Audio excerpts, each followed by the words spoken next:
Oh, thank you so much, Inspired Women. Guys, ladies, and gentlemen, good morning, good afternoon, good evening. Welcome to a Freak 24-hour TV. Actually, this is a political talk show that gives you an opportunity to discuss and interact with the stories that are making headline in Africa. That is why we say we are connecting Africa or connecting with African stories. So if you're joining me for the first time, kindly ensure that you start by subscribing to our channel. That is a Freak 24-hour TV YouTube channel. And you can also like our Facebook pages, share with your friends and relatives. So today we are having some hot stories. You know, the stories that have been making a headline over this week. That is Raila's shooting his bid to the AU, and there are also some other things that are changing. I'm going to be joined by some other panelists now. Naona wako hapo nyuma ya studio. Shortly, I'm going to introduce them to you. So things are changing. Somebody told us today, Miguna Miguna said that after going through the qualifications, he is posing a question that is Raila qualified for the AU post? Those are some of the things that we're going to look at. I know the answers lies with you because we're going to delve on it and we'll know if really Raila is academically qualified for the post. That is just according to Miguna Miguna, who claimed that Raila Amolo Odinga doesn't have academic qualifications that can make him the AU Commission chair. Among other stories that are making headline today, the Kenya Kwanza legislators had a parliamentary group meeting in Naivasha. And one of the things that they deliberated, they unanimously agreed that they are going to support Raila's bid and they are going to mobilize for Raila to be elected as the AU chair. So we are going to look at that. Apart from that, we saw in Naivasha, the president was really lecturing the MPs, whom he claimed some of them don't know their work, they're not performing their duties, and he reminded them that they need to perform their duties adequately. We are also going to look at some many other stories that are making headlines. You know, the weekend was long, a lot happened. We managed to see the former president, that is Uhuru Muigai Kenyatta, attending two funerals in Central. He first started by attending the funeral of the general. We also saw him at the funeral of Francis Kimunya's at Kimunya's place. And he actually had to give some political comment saying that nchi inaendeshwa inapelekwa kwa mtaro, something that the president responded today that when Uhuru Kenyatta says that he's crying because hakuamini kazi inaweza endelea. The housing levy is also there. The president said today that they will have to implement it. He didn't say that whichever way, but he said they will have to implement it. So welcome aboard. Take your seat and be part of this conversation. You can also join me on the studio. As you can see, I also have some two other gentlemen here. I'm having Boniface Kimanzi and Daniel Nzomo. So if you want to join me in the studio, I'm going to share the link on the comment section. So you can use that link and you'll find yourself in the studio and you will be part of this conversation. And just before we start our conversation, I just want to introduce my panelist here because they're the ones who are going to help us look at these things. Or to, actually, I don't want to call it a debate, but we're going to wait what is happening. So, Bwana Daniel Nzomo, habari ya leo? Niko tisti Uko salama? tena kwa mpigo zaidi. Karibu sana Afrique 24 Hour TV. Hapa ni mahali penye huwa tunakutana sisi kama Wakenya.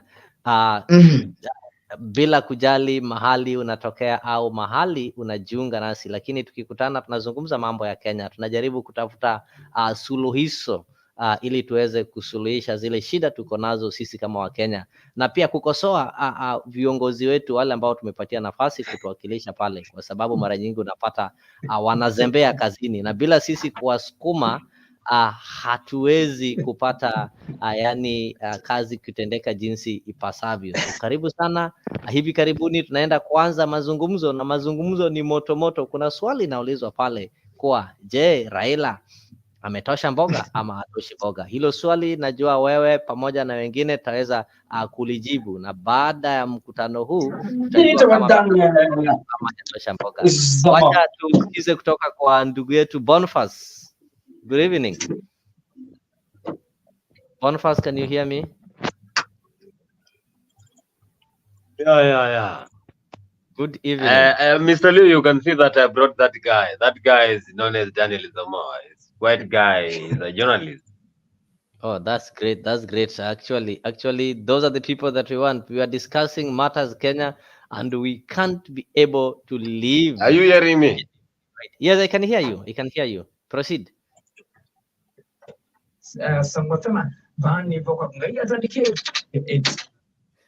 You mute. All right. So, Daniel, niko na Yo, yo, yo, swali. yo, I can hear you. Yes. Kabla niulize swali, ningependa tu kucheza kanda moja hapa ili wanaotutazama waweze kujua ni nini tunaenda kuzungumzia na kwa nini tumeleta mazungumzo kama haya. So kwa dakika moja tu wacha tutazame kanda hili. It has now emerged that President William Ruto has assembled a campaign machinery to pitch for the candidature of Azimio la Umoja One Kenya Coalition Party leader Raila Odinga eyeing the continental boss job. The committee, financed through the Exchequer, has membership drawn from government and now set to rope in opposition nominees after Odinga accepted the endorsement to run for the Africa Union Commission post set for February 2025. NTV has established that Odinga had also done his groundwork across the continent before publicly declaring his interest. NTV's Vincent Odor tells us more. Azimio la Umoja One Kenya coalition leaders led by Wiper Party leader Kalonzo Musyoka have rallied behind Raila Odinga's bid for the top job at African Union Commission. We fully support his decision and we shall back his candidature to our fullest capacity. This even as it emerged that Odinga had remained secretive on his decision that even kept President William Ruto guessing. It is said that it is after Odinga engaged in lobbying across Africa and confirming where President Ruto had lobbied for him is when he decided to publicly announce his interest. All along, President Ruto had set up a team, largely including members from the cabinet, to do Odinga's bidding. Odinga's team is reported to be made up of members largely from the Azimio Executive Council. The state is reported to have committed to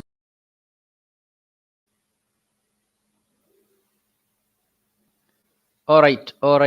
Thank you so much. So that is what happened, that the president have really lobbied for Raila Odinga to go and get this position. Yeah, the president has really lobbied for Raila Odinga to get this position. Then what next? It means there is goodwill. Apart from the president lobbying, we've also seen members of Azimio also lobbying and supporting this decision by Raila to go for AU. But there is something that is happening. Things are changing. How are things changing? Things are changing, and it comes out that there are some specific qualifications that has to be met for somebody to be able to occupy this position. And those are things that we want to discuss. I know some of you are asking why? Because if you ask outside there, they tell you, oh, Raila is qualified for the position. The president have mobilized, have started lobbying. The members of the opposition or the members of Azimio are also in agreement that Raila is the right person that should go for this position. Then what is happening among the Raila's camp? We're having lawyers, we're having experts, including people who've worked even with not only with AU but UN. Yeah, so could it be that these people are not aware of some of the qualifications? Maybe just to take you through, if you look at the African Union, there is what is called a job profile. So the job profile, the first person is we are having the chairperson. This is the top post that Raila is going for. And the chairperson reports to the AU Assembly of Heads of State and the government and the AU Executive Council. Remember, AU is having different departments. I know there are some confusions of what is AU Commission and what is AU Chairman. If you look at it, the AU Chairman is normally rotational, and the people who becomes the AU Chairman, you must be a president of the member states. For example, the person must be the current sitting president of the member state, and it is normally rotational each and every year. Like if this year they appoint this person, next like that. But the AU Commission is different. This is the secretariat. This is the most powerful body. Forget about the AU chairman. That is just ceremonial, and they normally give it to a sitting head of state of a member state. So that is the difference that people also need to know. So this AU chair that we're talking of is going to report to the Assembly of Heads of State and the government and the AU Executive Council. And the person there is having there's a deputy chair, and there are some other 6 commissioners. The functions are there. This is the accounting officer. This is the person who chairs all the commission meetings, undertakes the measures aimed at promoting at the interest of the AU, is the depository for all the AU and OAU treaties and legal instruments, facilitates the functioning, is the decision maker. So what I want to look at is this. What is bringing some controversy is academic requirements. And I know, Bonfaz, you are listening and listen to me keenly. Academic requirements. The first one is master's degree in law, international relations, economics, diplomacy, management, business administration, political science, social sciences, or closely related field from a recognized institution. I know that is the part that most people are ignoring. Number 2, you can talk of, you can have, not that you can have a PhD in law, international relations, diplomacy, management, business administration, political science, social sciences, or closely related field from a recognized institution is an added advantage. Baba Raila Amolo Odinga, as you call him, haven't done law, but he's having a degree in, he's an engineer. So, Bonfaz, is Baba qualified for this post? If it happens that Baba is not qualified for this post, then I will be very happy, because I've been thinking that Baba can come back and become the president of Kenya. It is the high time that Baba gives the last shot. Yeah, for the president. Last shot. That is 2027, eh? Yeah. I don't want him going for the African Union. If he has no, he has some qualifications that are missing, then let Baba come back and pick that. No, we are not yet. Actually, the issue of Baba not qualified was brought up by one of his greatest critics called Miguna Miguna, who said that, Raila Odinga is not qualified. But if you look at what I've just read to you, some of the qualifications, they talk of those degrees that have been lined, and they talk of something closely related. Yeah, closely related. What does closely related mean? Closely related mean it is something close to that, not that. If I tell you to put on a blue shirt or something closely related to blue, somebody can come with navy blue, somebody can put on light blue, somebody can put on, I don't know, all those different shades of blue, but they are closely related. It is not, or something that is close to blue. So I don't think we can use that one to rule Raila out, because before he said that he wants to go for this position, he is having people around him enough who knows the qualification. We saw him with the Obasanjo. These are people who are experienced, and I don't think he would make such an announcement if he knew that he's not qualified. I'll come back to what you said, and I'll, maybe to respond to your issue, I'll just play for you a video of James Orengo endorsing Raila and telling his followers or his lovers like you that you need not to worry. Raila can still go to Addis Ababa, but that one doesn't interfere with his political rights. He still can exercise his rights. In other words, this is a contract that is going to end in 2027 around February. Elections in Kenya are taking place in 2027 August. So there's still possibility that Baba can come back and campaign for like those 6 months. And if you people really care and you want to vote him, you can still vote him. So just have a listen to this, then maybe I'll get your comment on it. Orengo, who is a member of the Orange Democratic Movement and as a member of Azimio, and as governor of Siaya County, I fully endorse the candidature of Raila Amolo Odinga to become the chairman of the AU Commission. And I'm saying Raila has got vast experience. Raila has impeccable credentials. And Raila has a great vision for Africa. Africa will have a powerful voice in the name of Raila Odinga. And Raila will assist Africa to come out with a blueprint that will bring prosperity to Africa and positive transformation of the people of Africa. Raila has participated in peace-making processes in Cote d'Ivoire, in Mozambique and many places. He'll be a voice for peace in Africa. But more importantly, I hope that the big voice that Raila is going to have and has, he will campaign so that Africa gets a seat, a permanent seat in the United Nations Security Council. With Raila, it can be done. With Raila, nyalore. Nyalore, kuzok nyalore. And I want to remove any doubt for any doubting Thomases that Raila's rights under the Constitution have not been suspended. He has the right to participate in the political affairs of Kenya, both as a citizen and as a patriot.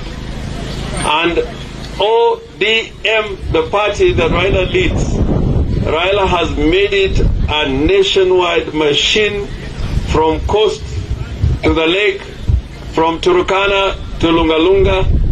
So we know that ODM will survive not in this century, but will continue to be one of the most important and influential parties in Kenya, if not in Africa. Ukweli ama urongo? Mwanwetina, kisungu mawacho eni Raila wang'eyo ni koyudo komno en gima kelonwa sunga kaka jo Kenya, kendo oganda mar ODM, kendo oganda ma Siaya. Boniface, there you go. I think your worries have been confirmed by James Orengo.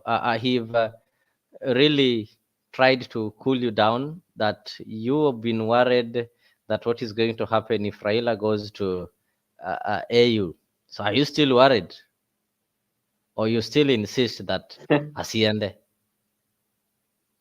Yeah, I remain with my main point that Baba should not go for that position, even if he is qualified. Uh-huh. It is the high time now he comes back and try that shot. You know, the last shot can be very important. The last shot can make him the president of the Republic of Kenya.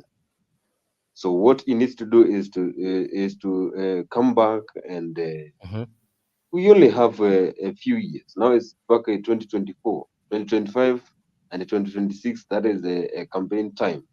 So we have only a few years, and I think Baba can give it a shot, and very sure the Kenyans will have the backup to give him the presidency seat, because. So why do you think he can be able to make it? You're saying the last shot. People have been saying the last shot since 2013. People thought that was the last one. 2017, he said the last one. 2022, bado akakuwa na risasi moja. Do you think risasi bado iko? Bado risasi iko. Kwani risasi bado iko. Hizi risasi zinatoka wapi? Unless we don't know what happened, because I personally, I knew that Baba had won the election, but at the end of the election counting, I don't know what happened, because Baba was winning in every area, so I don't know what happened. So we need to come back and organize a good committee, group members who are composed of Azimio Party. They need to make sure that they are perfect in everything they are doing. And again, I said that because at the end of the election, that is where things went astray. We didn't know what happened. So we need to be sure of what we're doing. We need to make sure that every post counts. There is every polling station in every constituency level, every polling station in every county. So it's only by that way that we're going to make sure that the elections is going to be monitored every dimension. But again, if we So, relax, uh-huh. we are going to lose again. So we need to be sure and we need to be vigilant with what we are doing during election time. Because I personally, I think Baba had won this election. This election was ours. Uh-huh. And not unless there was a mind games between the son of Kenyatta and So what Raila makes you Odinga. think that if he gives it another shot, like you're saying he should try another one in 2027? What makes you think that now the way you are sure you won, things will not happen the same? Again, Are you here not? we will. I think we can raise. There is a official hub that we was launched for Mm-hmm. Azimio. There we Mm-hmm. give opinions. So we can give opinions that we need to get some people who are very strict on what they are doing, not the jokers. You know, Baba had Mm. a team of jokers because if they were serious, then we could have won this election.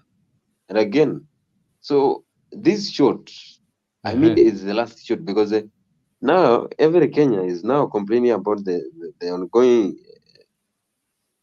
Yeah. political party rule. So it Uh-huh. means Kenyans are tired. So and the Kenyans are Kenyans tired. have been believing with Raila Odinga. They believe that Raila, Baba, Mm. whenever Baba passes with his convoy, they always Yeah. shout Baba because they know that Uh-huh. this is the guy who will save us. Since 2013, when this Jubilee government took over, Uh-huh. Kenyans have been complaining because they thought after Mzee Mwai Kibaki, we are going to get someone who is able to make the country move on. Because the only projects that were started by Mzee Mwai Kibaki, they are the ones that were implemented. And Mm. again, that shows you that these wazee, they have good work when it comes to this seat of president. So Baba, he has whatever it takes to be the president of Kenya. Only that the team that comprises of Azimio, they are the one that failed us. Because I remember personally that time I was working with a certain media house and I went to KICC. Mm-hmm. We laid even the red carpet for the Baba So to you are the come. ones who laid that red carpet, eh? I was there covering that press. Uh-huh. So I was there and I knew that that thing is ours. But at the Uh-huh. end, I don't know what happened. So we came to regret that we celebrated before even the election were held. So what Yeah. does that mean? There was a lose somewhere. There was a loop Uh-huh. that happened that made us not to get this election. Because if you see whatever happened during that election time, that shows Yeah. us that some things were done in a hidden way that we could not even realize. That only people who could realize are the team that comprises of the Admin monitoring team, those who are Uh-huh. monitoring election, those who are conversant with those elections. Uh-huh. Those who are the people who could have helped us because a common Mwananchi could not have even known what is happening. But again, if we add the IT person, if we add those people who are monitoring even those files, those systems, then we could Yeah. have our own data. We remember when we went to the court, even the CJ, despite people were saying that the Chief Justice is not independent, but again, the Mm-hmm. evidence which was provided there, who do you think those judges were able to read those papers? Those evidence is full of a car full of evidence. There was a canter that was driven away so that they can see what No, happened. but A canter full of evidence. the magistrate said that those canters and the trucks that you people carried were hot air.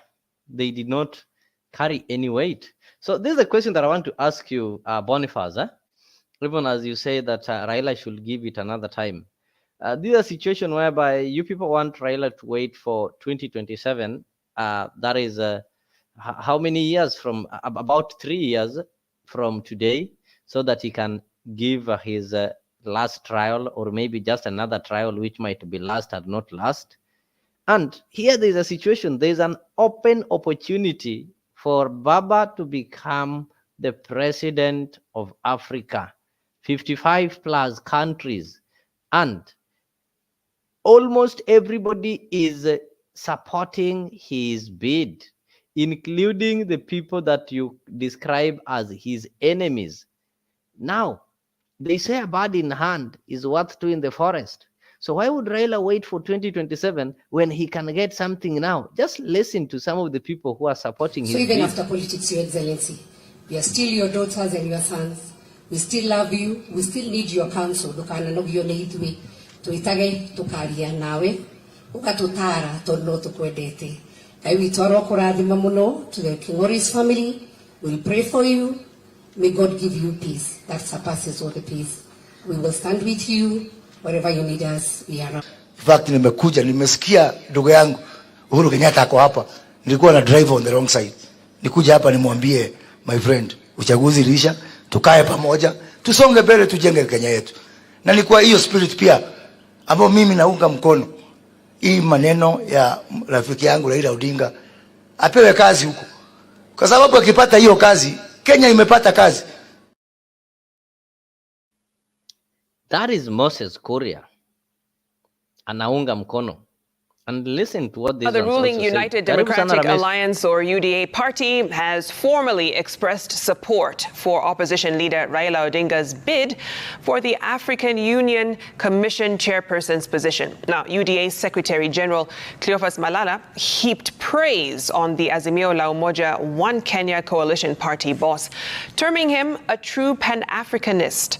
Malala said that the President Ruto party resolved to back Mr. Odinga's bid was not a political decision, but rather a patriotic one made to raise the country's profile and image on the continental scene.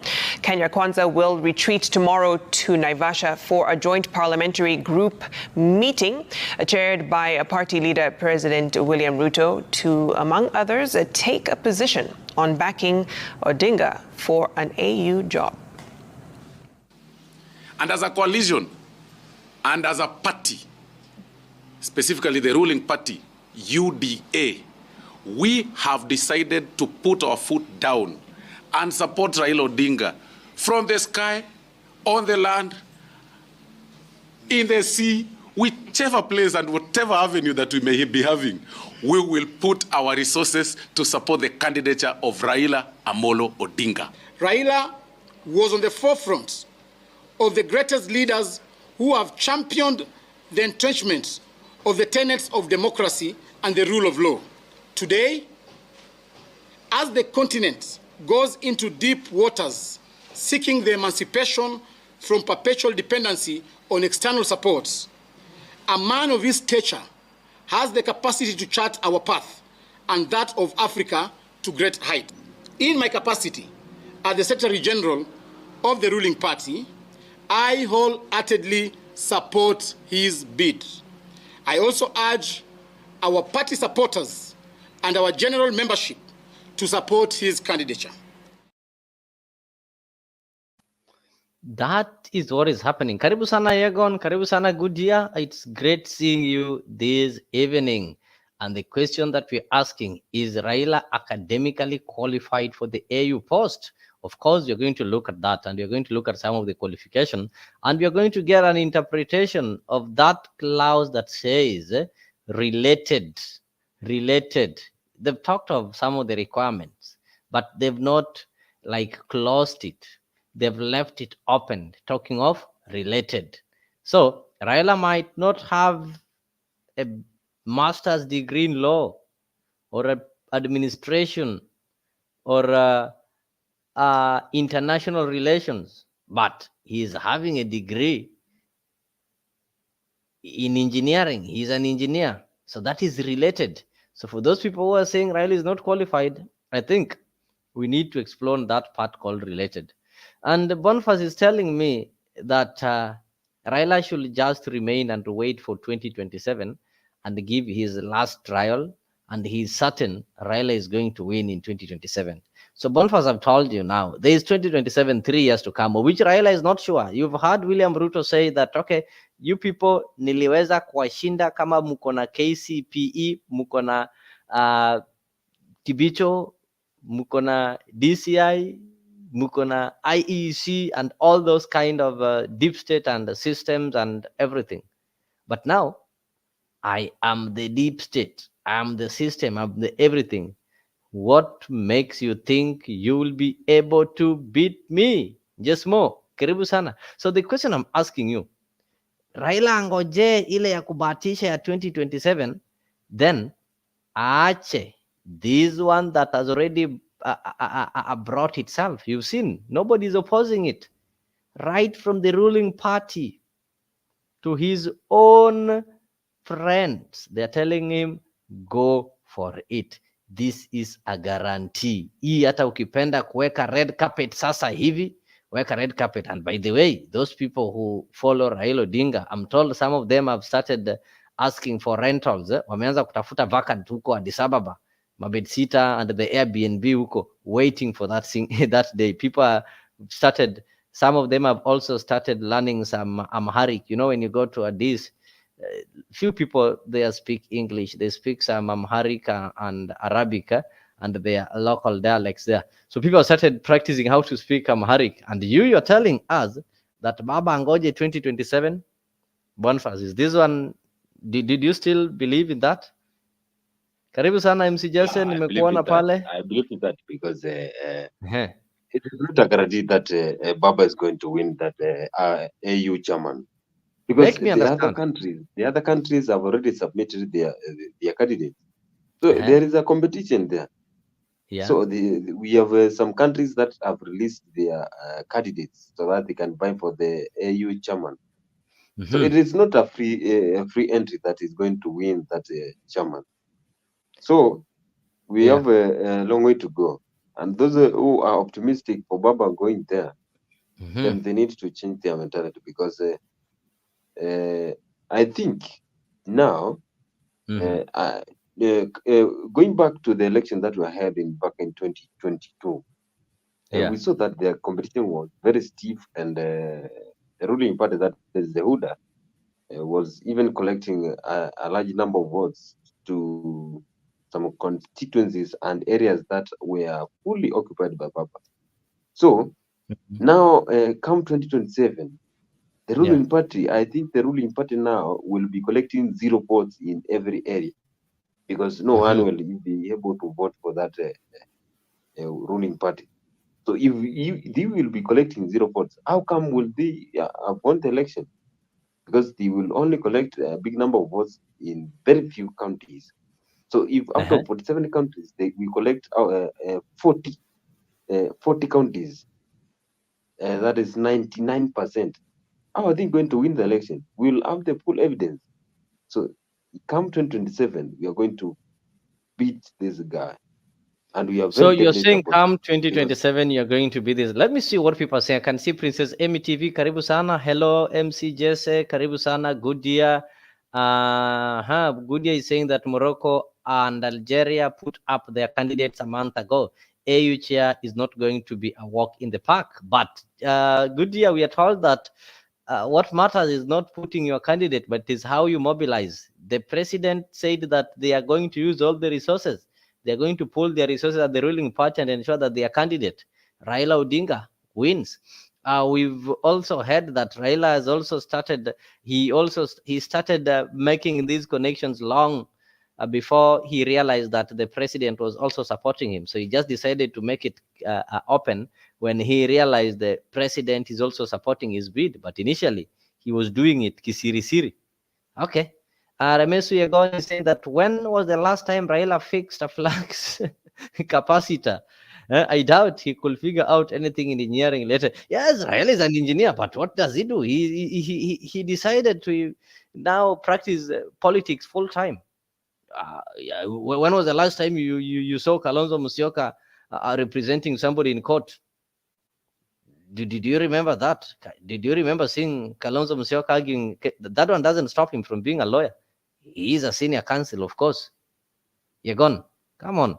Okay, good show. Related cause applies to same level, i.e. master's level. Good. MCJS is now clarifying that related cause applies to same level, i.e. master's level. So what we need to check if Raila is having a master's degree, yeah? I think that is what we need to check. Okay, we are going to look into that and see, and we'll see if we can be able to deliberate on this to say whether Raila is academically qualified or not, because that is now what is being questioned. The people are saying, okay, everybody is supporting you. The president is supporting you. The ruling party is supporting you. Your enemies are supporting you. Your friends are supporting you. Though they say when you see an enemy starts praising you, you need to think twice. But now, Miguna Miguna has decided to come up with a different school of thought, that now let us look at the academic qualifications. It is not about we don't want cases whereby we are going to send Mudavadi to Addis Ababa 10 times, wasting taxpayers money, only kufika pale na anaambiwa amesakaja. I know you understand when I say amesakaja. You never know, Baba will pull a team's university degree, master's degree, naenda apeleke pale, nyinyi mnasema etiana master's degree. These politicians don't joke. Geoffrey Ruto, the only worry is that Raila might not have the genuine academic papers. How do you know? Raila have been contesting for presidency in Kenya, and for you to contest for presidency in Kenya, you need a degree. They've always been verified, and they've always been authenticating this. Geoffrey Ruto, make me understand. Jesmo, habari yako? Oh, you place, is that a ball or a ring or what? Okay. I'm not good in interpreting the emoji, but I know you'll come clear. Annabelle Marks, karibu sana. Raila has an alternative equivalent. Oh, I'm now getting it.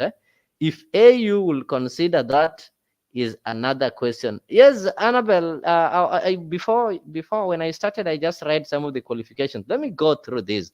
Academic requirements. Number one, they talk of master's degree in law.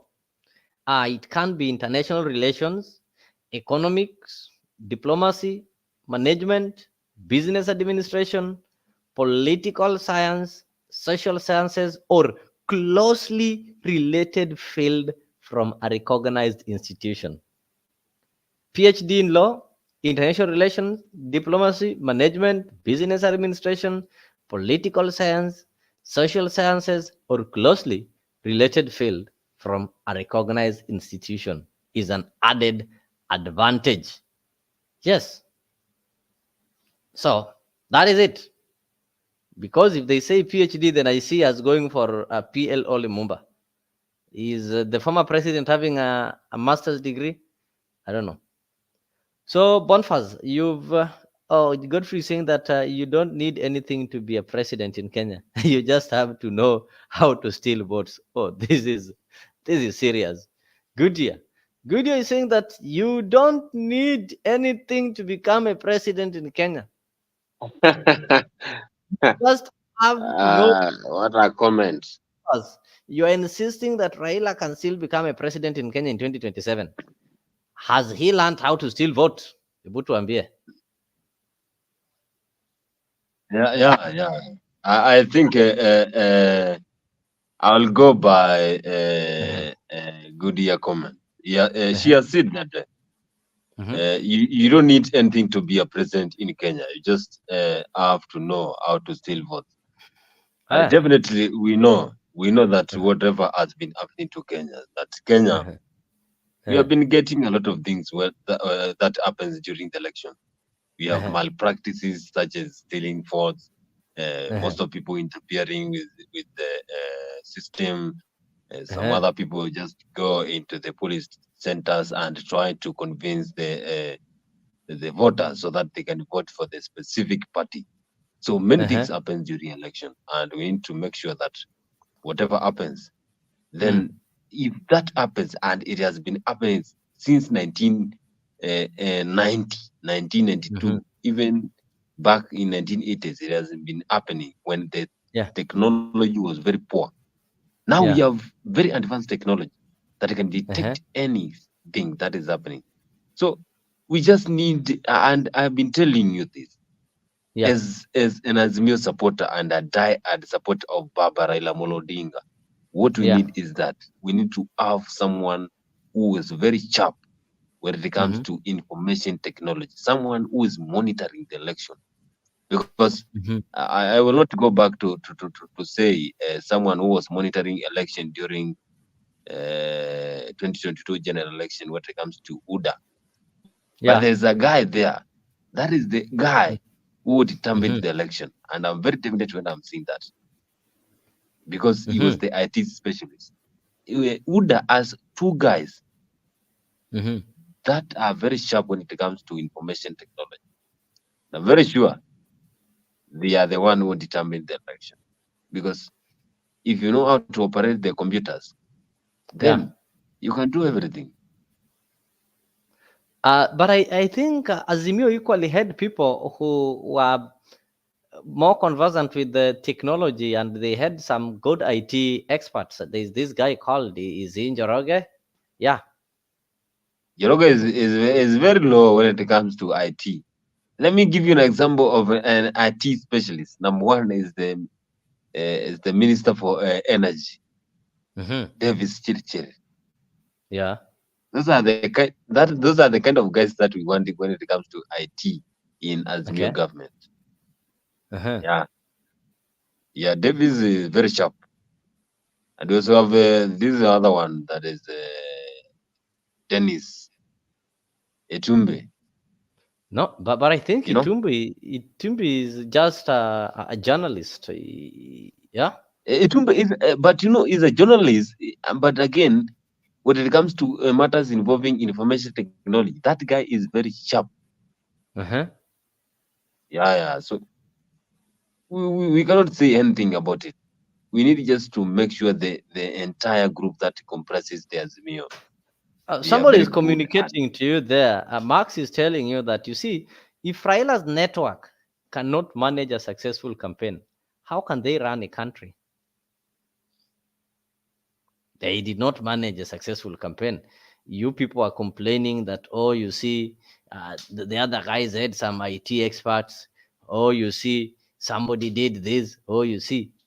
So that means it was not successful. They left some loopholes to encourage people to do some things that were, they might have not been legal, but they gave out that room. The first loop that we developed as an Azimio party is number one, choosing Mother Karua as the running mate, because we had to choose someone who can give us a large number of votes. I think if we had Kalonzo, he could have boosted a big part of the vote when it comes to general election. But again, because we chose Mother Karua, even in our own constituency, that is the Gishugu constituency, we collected less number of votes, while people rejected voting for us in our own constituency.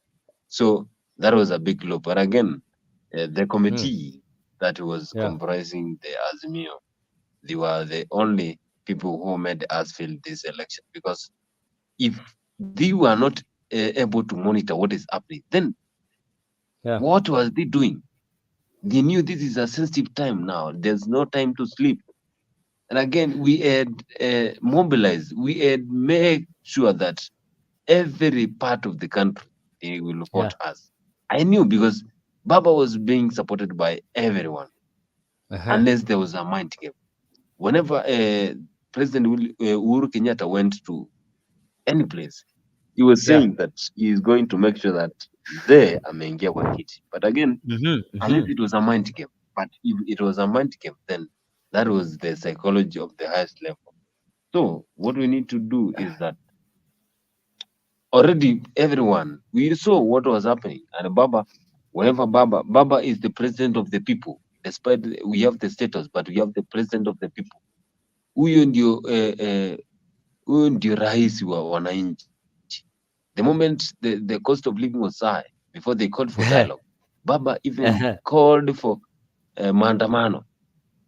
So the maandamano, when Baba said we are going back into the streets, everyone was aware and everyone went in the streets. We saw there were a lot of deaths that happened during the maandamano time. So if those people can obey someone who is not the president, what if he becomes the president? So that was a sign that Baba is the president of the people, and people voted for him. And they were so angry that Baba could not have gotten this one. Me, I'm very definite that Baba in 2007, 2013, 2017, and 2022, Baba has been winning election. But now, Boniface, you've said that you made the wrong choice in the choosing of the deputy president. But if you look at the statistics, the votes that Raila got in Central were the highest that he've never gotten since he started contesting for presidency. For the last 4 attempts, he never garnered the number of votes that he garnered when he took Martha Karua as the deputy president.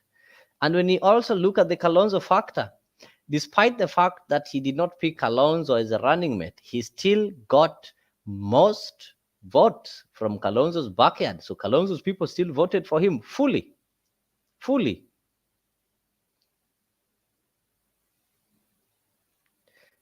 can see Ramesi is telling me that, if Raila has an engineering degree, we might as well declare that Oscar Sudi is a rocket scientist. Oh, you're gone. Oscar Sudi is Mukarabati. He says he is Mukarabati. You're saying engineer Oscar Sudi or Mukarabati Oscar Sudi. I personally think Raila doesn't have a master's degree. I mean, maybe he just time traveled to the future, downloaded it from the internet, then teleported back to the 70s. Oh, that's so serious.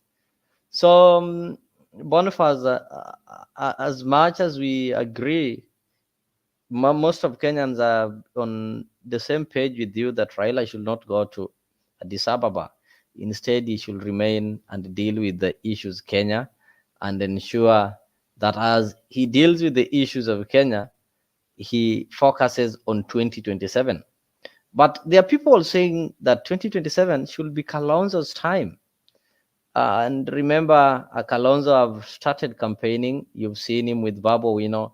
You've seen him with Sifuna. And yesterday, he even said that, shall the right time come when he's in charge, he's going to make Edwin Sifuna the CS Foreign Affairs when he was praising Sifuna's intelligence. So, are you not seeing that if Baba waits for 2027, this will be seen as selfishness instead of just saying Kalonzo Tosha? Why do people want, must it be Baba? See, Baba can just stand Kando and say it's Kalonzo's moment. Boniface, why don't you believe in Kalonzo? Still has the energy to become the president of Kenya. Kalonzo can wait for 2032. Yeah. And Kalonzo that is not even good. Here is saying that, Kalonzo is a loyal individual, and it's time that now Raila just return the loyalty back, kurudisha mkono in Swahili. And Geoffrey Ruto, all Kenyans are supporting Raila's candidature. Just imagine announcing the exit in active politics and the Kenya shilling gained against the dollar.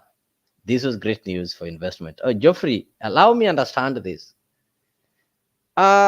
Methinks experts say that what made our shilling to gain is the Eurobond that we were given. Remember, Kenya secured US dollar 2 billion, 2B, not M, B, Eurobond.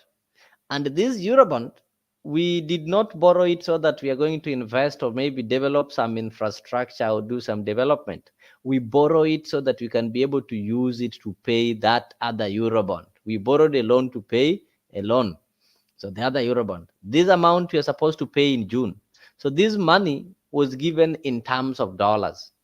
So we have to keep this money waiting till June so that we pay it. What does it mean? It means that now the country is having dollars. So I think that is self-explanatory why our shilling gained. wewe umekuwa huna pesa kwa nyumba, lakini umeenda mtu amekupatia loan ya 50,000 na hiyo loan yenye umechukua unataka kulipa nayo kitu, na kitu unafaa kulipa unalipa in the next 3 months. It means you'll still have this money. So hii pesa huwezi lala njaa na uko na pesa, unaweza anza kuitumia kidogo kidogo. So that is what Kenya is doing. They borrowed some 12 billion US dollars, and now there is a lot of dollars that is circulating in the country. So can't we wait till June? Hii pesa ikishalipwa is when we can be able to know the strength of Kenyan shilling.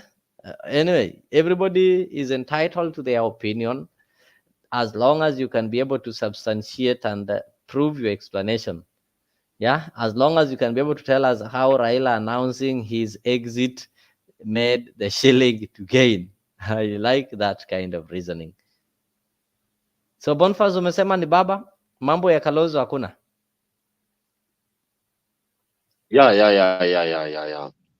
Yeah. Oh, Baba that can is be good. the president of Kenya. Only that. Okay, we know that Baba, Kalonzo has been supporting Baba for a long time. yes. Kalonzo has been loyal to Azimio for a long period of time. But again, this situation of the country that is happening, I don't think whether if Kalonzo even gets into that seat can be able to make sure that everything is in correct order.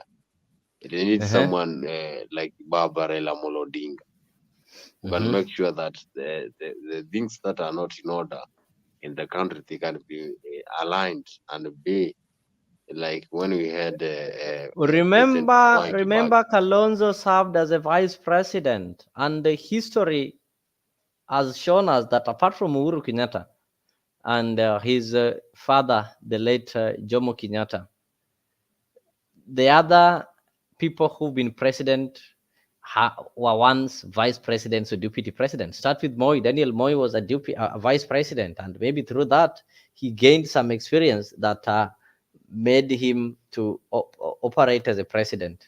Look at Moi Kibaki, was once a vice president, and now look at the former deputy president William Ruto.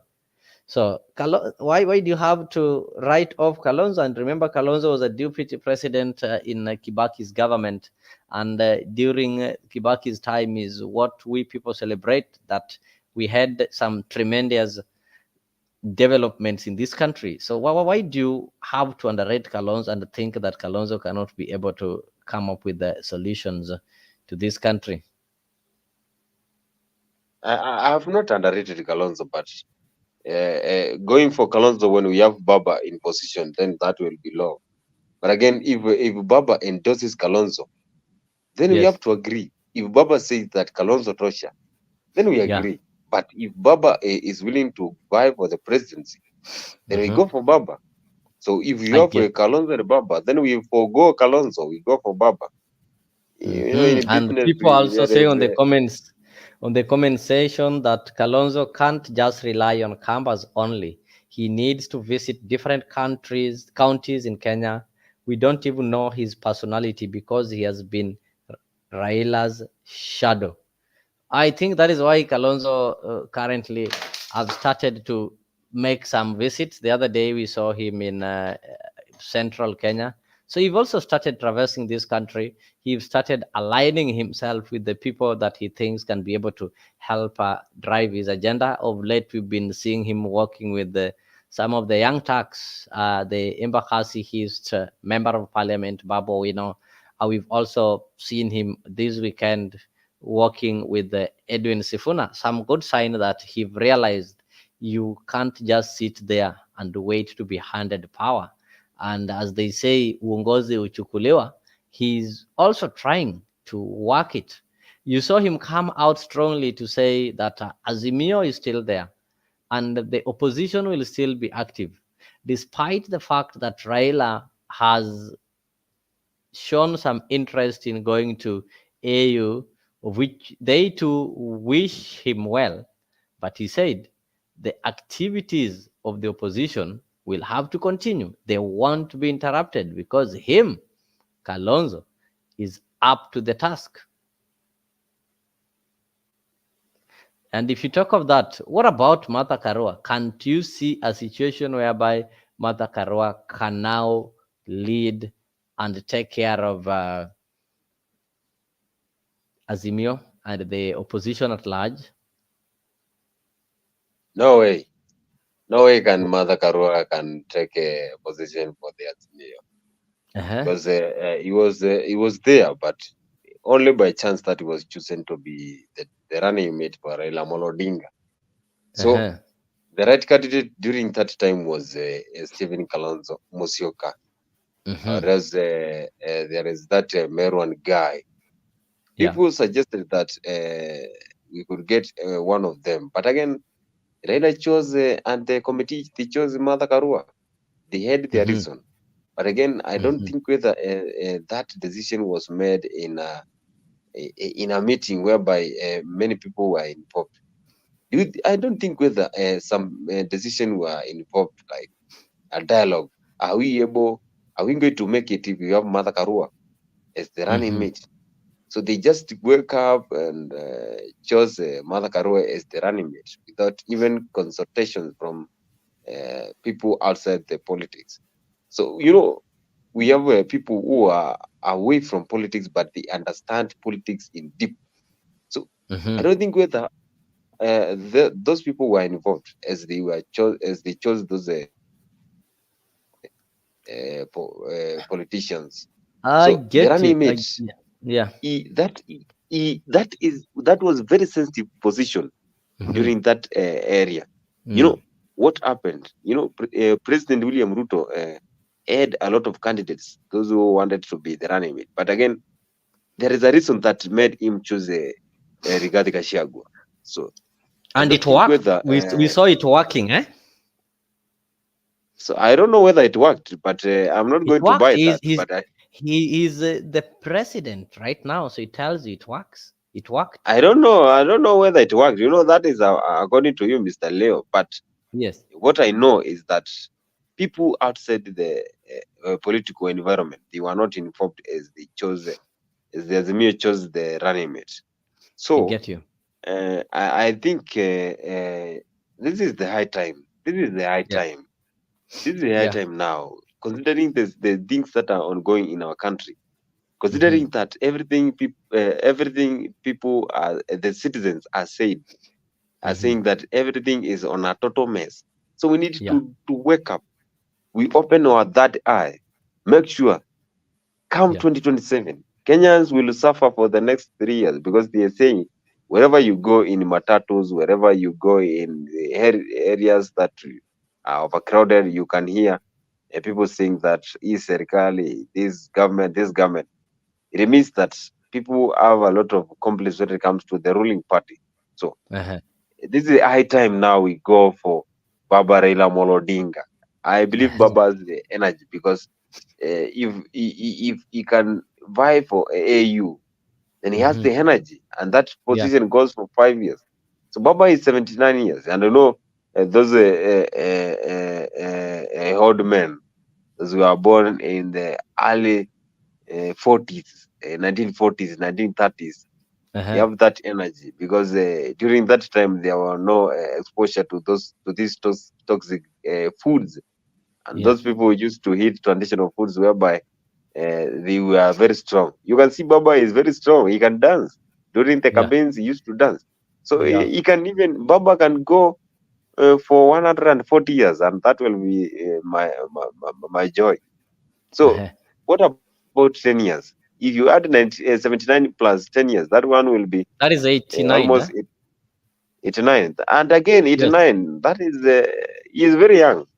So it is the high time we go for I get you. You're saying Baba. You will see that president of Cameroon, very old mzee, but again, he is there. We saw during that World Cup, Africa Cup of Nations that was happening in Cameroon. That president was very old. Again, he could not even stand and go to wave to the fans and even the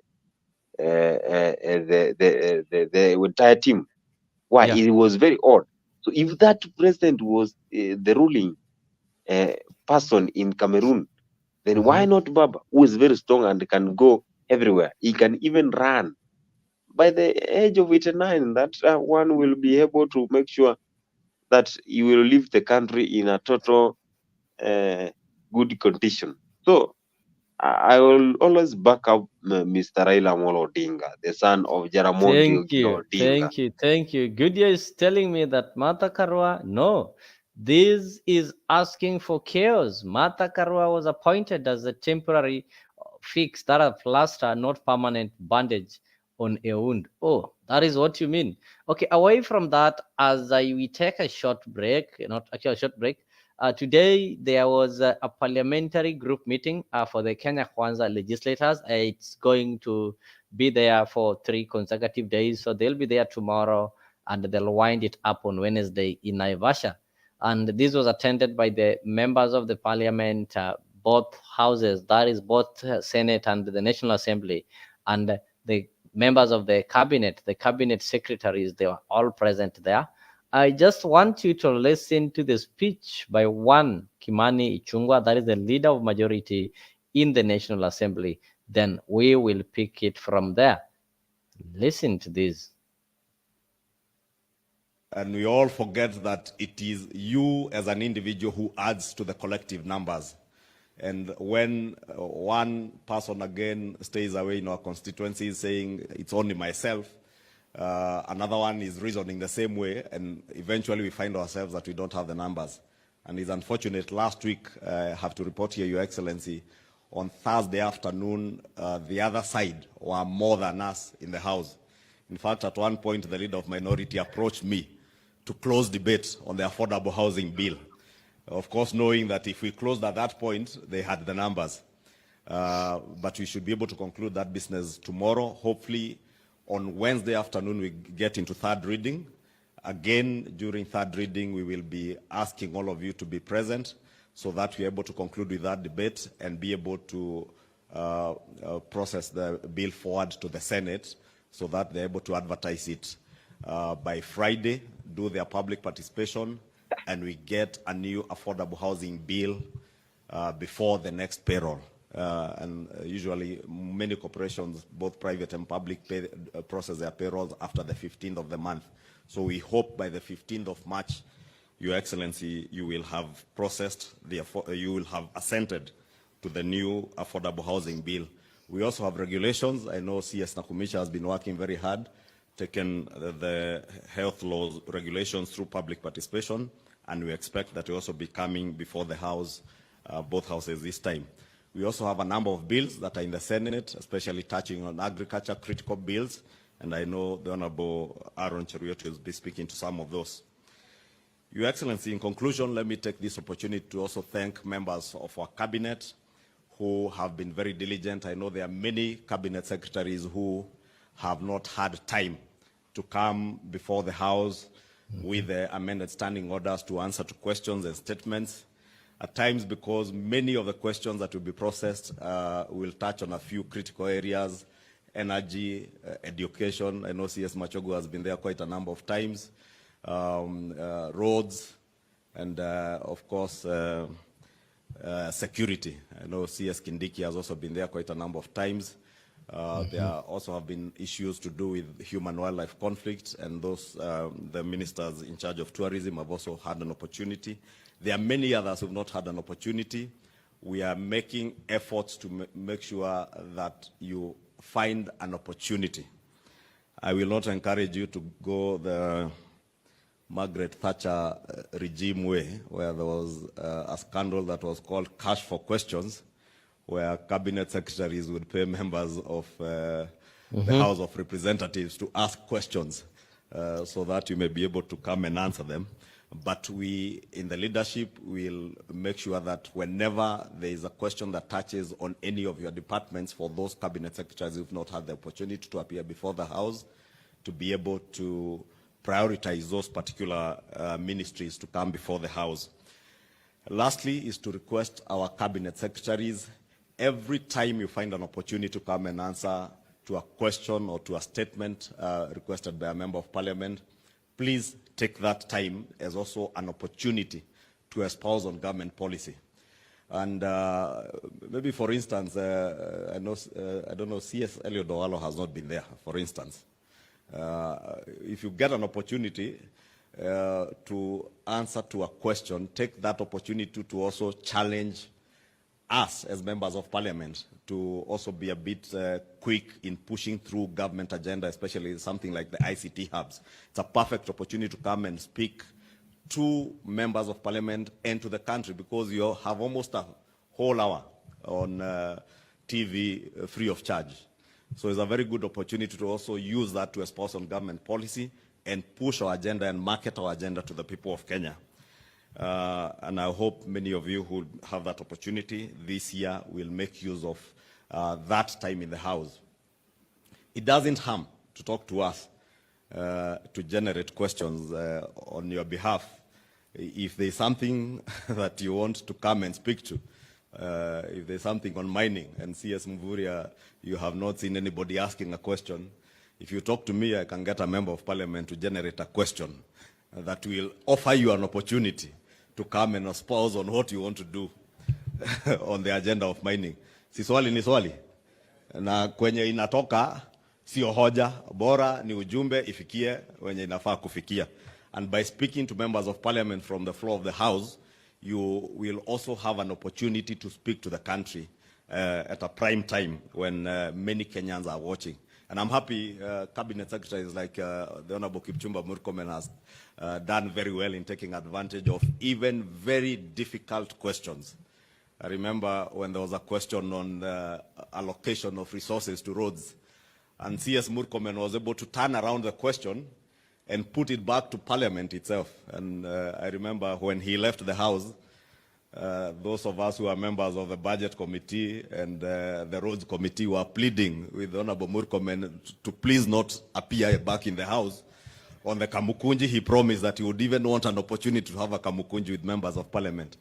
So I want to encourage other cabinet secretaries, please take time, CS Florence, on the jobs in the diaspora and other opportunities, CS Oalo on the online jobs through the ICT hubs, to use the floor of the House to be able to market what we are doing as a government. Your Excellency, I know there are also some touchy issues that we'll be speaking to, issues that touch on our conduct also as members of parliament, our participation in the House, how as members of parliament who are on the government side ought to carry ourselves on in the House and even outside the House. We've had a number of challenges, a few of them, where, for instance, and this is a best case example, Your Excellency, we have delays in disbursement of NGCDF. And you remember the no CDF. It was no CDF, no what? No parliament. And Your Excellency, I will often find myself on the receiving end, being the leader of the House and being the person who ought to be representing the cabinet secretary when he's not there. And you can imagine the situation I find myself in when we have our own members who are leading in the process of no CDF, no parliament, and they're behind me. And across, on the other side of the floor, there's a whole brigade of our colleagues from the minority side in the same chorus. So we need to socialize ourselves now that there is no other government other than ourselves. On the floor of parliament, there is no government. It is us who are government on the floor of the House. And therefore, even when there's an agenda that is not pro-government per se, or where we think government in a way has slackened, possibly, and I gave the case example of NGCDF because it also touches on me. And you see the way I also struggle when I'm speaking to say I don't speak for any cabinet secretary, including Professor Ndungu. I speak as a representative of the people of Kikuyu today on NGCDF. But we do so with caution so that we also do not in any way incite the House not to carry on with business. Case example, members are signing signatures to impeach a cabinet secretary on account of non-disbursement of NGCDF. And you find a member of Kenya Kwanza signing to impeach a cabinet secretary on non-disbursement of NGCDF. and it is within our rights. But I just want to say, Your Excellency and honorable members, it is in our right to oversight these cabinet secretaries, but also to appreciate that all the challenges that we face as a country and as a government, there are no other leaders that we are looking up to resolve those challenges. We must be part of the solution. And I know we have had challenges with exchequer releases. We have really harassed CS Ndungu and PS Kipto on NGCDF. But I just pleading for some understanding. In fact, Your Excellency, I was engaging a number of us, a number of chairs of committees, and reminding ourselves last year, which was the second session after the elections, and when just before we did our first budget, we will all remember the first NGCDF disbursement was done at the end of February, the very first one. And by June 30th, Your Excellency, 100% of our NGCDF disbursement had been done. For the first time since I joined Parliament in 2013, it was the first time that we had NGCDF being disbursed 100%. This time, we have had the same challenges, Your Excellency. I know it's a long video. We can't be able, but we followed it. I just want us to look at some of the things that were discussed in that parliamentary group. I can see MC Jesse has also joined us. You've seen? No, that is someone else, Mr. Leo. Yes. Oh, this is. Yeah. No, I'm saying on the comment section, and also here I'm also joined by. This is. I'll just give you an opportunity, Honorable Vincent Machoka, for the footballers. Yeah, that is the guy I brought there. He is very good in politics. So give him the platform now. Oh, Machoka, nasikia unapigiwa debe ni kama mmeongea sana na Boniface, mkuje mtetee baba. Karibu lakini. Good. It's morning, yeah. Good morning. Oh, hello, guys. Yeah. Yes. Yeah. My name is Vincent. For those who don't know me, mimi si mtu wa baba vile umesema. I get you. Tumekuwa na shida hapa. Yeah. Mimi ni I like politics. I played a very big part of campaigning for the president. Yeah, I get you. Yeah, majority of the members of parliament know me because I have worked with majority of them, especially my member of parliament. We fed in the seat. Sim Kisi ni Muhindi, lakini we forced people to vote for him. So I understand this space so well. And I'm happy to be here tonight so that over here is night time. I'm told you are in America, and so we have people from different regions, but all in all, as long as we can be here and talk as Kenyans, that is what is most important. Yeah. So I think for the topic of the day, I don't. From my point of view, my opinion is that I don't think Raila is qualified, but he's not also not qualified. Yeah. I can defend those two statements in a way that you guys can understand.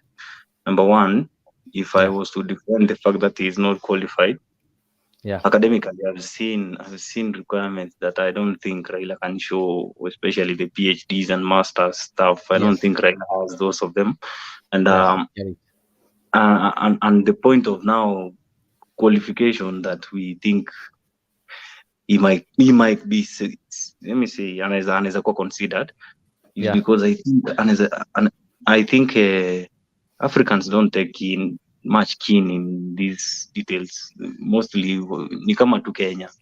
Kenya hatuangaliangi sana. We are African. Africa is our business, Yeah, we don't consider much the qualifications. We don't consider so much the qualifications.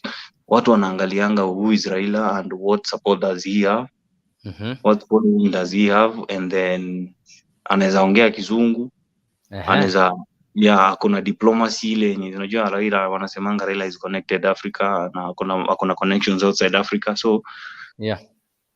so I think hatuwezi mtoa kwa hiyo equation that Raila is not qualified. He's been in politics for so long. They can cook those documents, they can do everything to show that Raila is qualified, because hakuna interview Raila anaenda kukalishwa ulizwe, do you know how to greet the queen, the king, do you know how to do this? I get it. I don't think tunaweza mrubbish that he is not qualified, but I think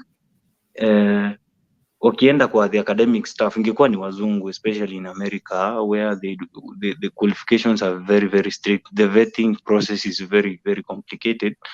Raila angepenya, like huko angepenya, because he has never shown his papers, like hata wakati ana present papers zake kwa IBC hapa Kenya, normally ana presenting to, let me say, ile certificate gani ana presenting, but because Raila is known that usipomweka kwa ballot watu watachoma Kenya. Oh, really? Because somebody was saying, how do you say Raila is not qualified? And one of the qualifications for you to contest for presidential elections in Kenya is that you need to have at least a degree, from a recognized institution. And we've seen Raila running, this is the third time. So that one means he has one. No, Raila doesn't have any academic degree, because sometimes tunasema vile Miguna Miguna huwa anasema, if you trace back your roots, niko sure wewe sahi uko na classmates wako wenye wanakujua kutoka class 1, kutoka class 1 mpaka sahi mali uko, kama uko campus wanakujua, kama ulimaliza campus 2021 you have your colleagues. Boni is my colleague from university. We used to be so close. Tulikuwa close, tulikuwa fans wa Chelsea, so hata nikisimama president 2014 atakuja kama witness. Tukisema haona makaratasi atakuja kama witness. Boniface will defend me because aliniona nikienda TP, nikafanya TP. So we were cosmates. Mimi niko na watu wanaweza sema I went to school, but Raila Odinga I don't know kama wamekufa, but hawezi kufa wote. You know the current Nairobi governor, pia watu walisema ana degree, but he came and told people, you see, I did it. Teams University, Uganda. Sakaja doesn't have a degree. Pia Simba Arati wa Kisii, those people have no degrees. Those are some interesting revelations here. Okay, get it. Hiyo kitu nawaambia rumors hapa, he has no degree, even his supporters know that. Unajua pia ukikuwa na degree ama if you are trained to be some teacher somewhere, you must know how to be a teacher, you see. I get you. So for example, let me use my governor Simba Arati is trained to be some, I don't know how to sijui management something, kuna hizo degree watu wanapikanga hapo inaitwa something management. That guy is not a manager. He doesn't manage. Even the county is becoming a burden for him. They are engaging in fights every day. So if Raila was really that engineer he calls himself, at least we could see Raila behaving like an engineer. At least we could see him set up a farm somewhere that he's doing the engineering work. So that guy is just, tuseme ni wale vile wanasemanga dynasty, the dynasty name, that name Odinga is running through his blood. Na akikufa maybe his daughter will continue running the name in the family. So I think atakuwa considered, because Africa we don't care much about the qualifications, but if we were to look at consider the qualification, I don't think Raila could make to even top 200. I get you. And there's this thing, because back in the country we've seen Raila getting some support, even from the people that we perceived were his critics, and people we perceived did not mean well for him. These are people who've been saying, you see Raila this, Raila that, but I was shocked yesterday to see how they really gave him a lot of praises, saying how he is best qualified to get that seat. So there's two way about that. Mimi niko Kenya Kwanza, for example. Let me tell you for the record. Mimi niko Kenya Kwanza, specifically UDA, because that's the party that I've been supporting since 2021 wakati ilitengenezwa.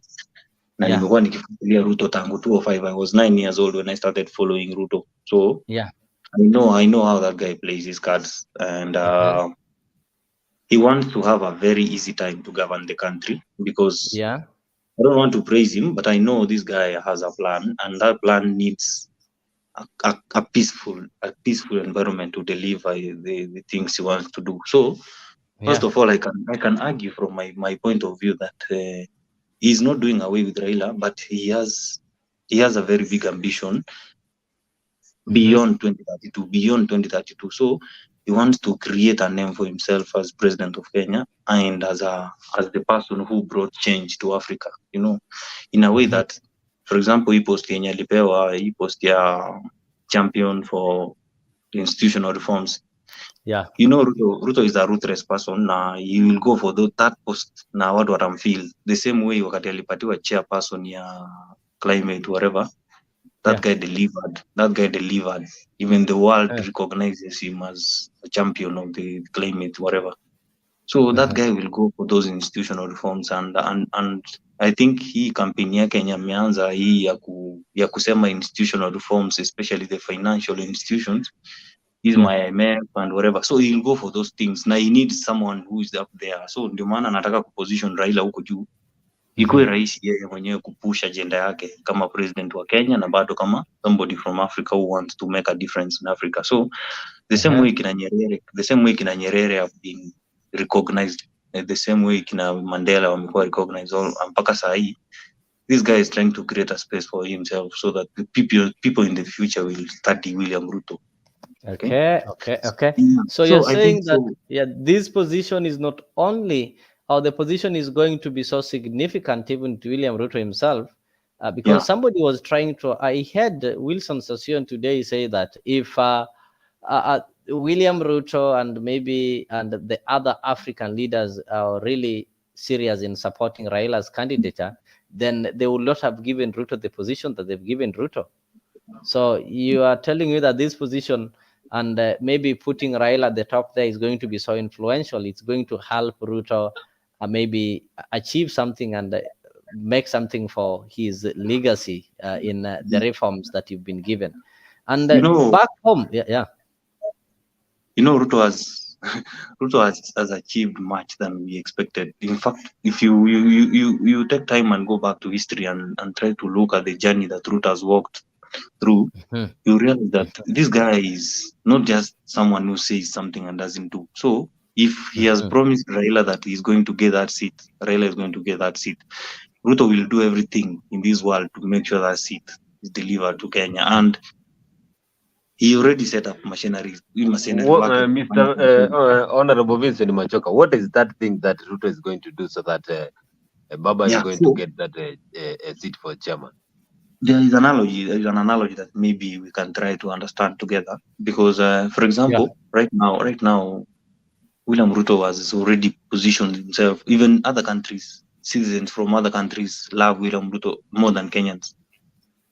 If you follow, for example, the TikTok and the Facebooks, wakati Ruto alikuwa anaongelea this climate thing, wakati alikuwa anaongelea vile Africans wanakuwa treated na wazungu, how they are loaded in buses like kids. Vile alienda France, and akienda France vile aliongelea story ya IMF and World Bank, how the Africans tunapewa interests kubwa kuliko those countries. So William Ruto alijiposition hadi Africans, acha presidents, acha leaders, acha wale watu wanajitanga activists. These Africans now, wale wananchi tunasemanga watu wa chini, wale wako wa Afrika walianza kumpenda kama mtetezi wao. Walianza kusema this guy is speaking for us, he's speaking our mind, what we've been saying. At least now Africa, we have someone who is speaking for us. No. So this thing will not start with Africa, and will not start with presidents. This thing will start with Africans, because William Ruto is going for the Africans. Akona mwaka mzima wa kucampaign Africa. This guy will campaign in Africa, na mtaona. He will not ajai delegate kazi yake kwa mtu mwingine. Ukifuata history yake, William Ruto will go for the job himself. He will go to the grassroots. Ataingia kwa zile countries zenye, ata make sure even there is an event that is very small in maybe Nigeria or Algeria, those countries that anaona hana kura, ataenda huko yeye mwenyewe ajifanya ameenda. Like he look for something that will take him there, so that akienda huko apate chance ya kuongelea fulani. But Mr. Vincent, you see that there are other candidates that have been submitting their application for that African chairmanship. So it's not a guarantee that Raila Odinga is going to win that seat. So there's a competition there. So how do you see that? What Vincent is saying, just a minute, Vincent is saying that what Ruto is going to do, he's going to aggressively campaign for Raila. And remember what happens is that, yes, there are countries that have submitted their candidate. That is true. But submitting the candidate doesn't mean that if you submit the candidate earlier enough, then you are likely to win. Because what is the secret here is how do you mobilize fellow statesmen or the fellow members of the assembly? How do you convince them to vote for your candidate? It might be that Algeria have submitted somebody, but they've not moved around to convince their friends to go and vote. So we are being told that William Ruto have already started that, and last week we saw Musalia Mudavadi going to Addis Ababa, and one of the mission that he had there was to go and campaign for Raila's candidature. I can also see Annabelle Marx is also saying that in the spirit of fairness, other countries will insist that since Ruto has a great UN position, that Kenya gives other country a chance. I think he or she meant AU. Goodyear is telling me that all these enemies that you see giving Raila the support is not real. They want him out of the country to witness his downfall somewhere else. So, Honorable Vincent, I just want to ask you this. You know, they say when you see your enemies start praising you, then you need to think twice. It is not normal. Does it mean, what if we say that the president is so determined to take Odinga there? Not because he loves Odinga, not because he believes that Odinga's appointment or Odinga's win at the AU is going to benefit the country or is going to make him manage to implement some of his agendas, but it is because he is so irritated with having Odinga back in the country that anything that can ensure that Odinga is kept out of the Kenyan politics, he's ready to spend his money, he's ready to spend his time and spend his energy. Because remember, when you get elected as the AU Commission chair, you have to leave the local politics. You have to work with the president or you have to work with the elected government. So meaning Raila will only remain as a voter, and maybe this one might also lock him out of the 2027 politics. So could it be that that is the reason why Ruto is so determined to see Raila there? No. In fact, let me tell you one thing. William Ruto has never had a problem with Raila Odinga. That's one thing that we must agree. Okay. If you could spend time and remember what happened in 2007, that thing, I think even Raila sometimes, when Raila looks back and thinks of the soldiers that defended him and have stood up for him for the longest time, William Ruto has been one of them. That guy fought and costed his karibu career yake because of Raila Odinga. So I don't think there's something Raila is going to lose by running for that seat. There's nothing Raila is going to lose. Raila has people, Raila has ground, Raila has support. The people who are saying that Raila is going there because Ruto want him silent is because I think those are those people who ride on Raila to win elections. Normally, the people from the Nyanza region and the coastal region and the western region, those people who rely on Raila. And there are people in the mountain who also campaign Raila for the people to vote for him, you see. There are people who always campaign. Yeah, I know the leaders in Mount Kenya, mostly Mount Kenya and Rift Valley, there are people who campaign Raila for them to win. No. Okay. Raila has been a narrative of losing or winning elections for the past 15 years. You see, there are Kalenjins who just hate Raila so that they can show someone, the Kenyans, that they are for their candidate, so that the candidates can choose them. There are candidates who praise Raila, especially in Luo Nyanza, for them to get the nomination, to get the election. So there are people who don't care about Raila's success. I mean, there are people who doesn't care about Raila's success completely. And this time around, Raila has decided to make a very, very conscious decision to do one thing for his family and for his legacy, because we don't know what length of life that God has given Raila. We don't know how long you live. So there's something you said there, and I want to correct you. This time around, Raila doesn't want to make a mistake. That's why I wanted to say that Ruto had to mobilize numbers. First of all, aoneshe Raila niko na numbers ngapi. Unajua hii ni ile, unaona ile handshake yenye ilifanyika na Uhuru yenye hatukujua kisiri. Ile handshake yenye Uhuru walifanya huko Harambee House, Nairobi, we didn't know anything.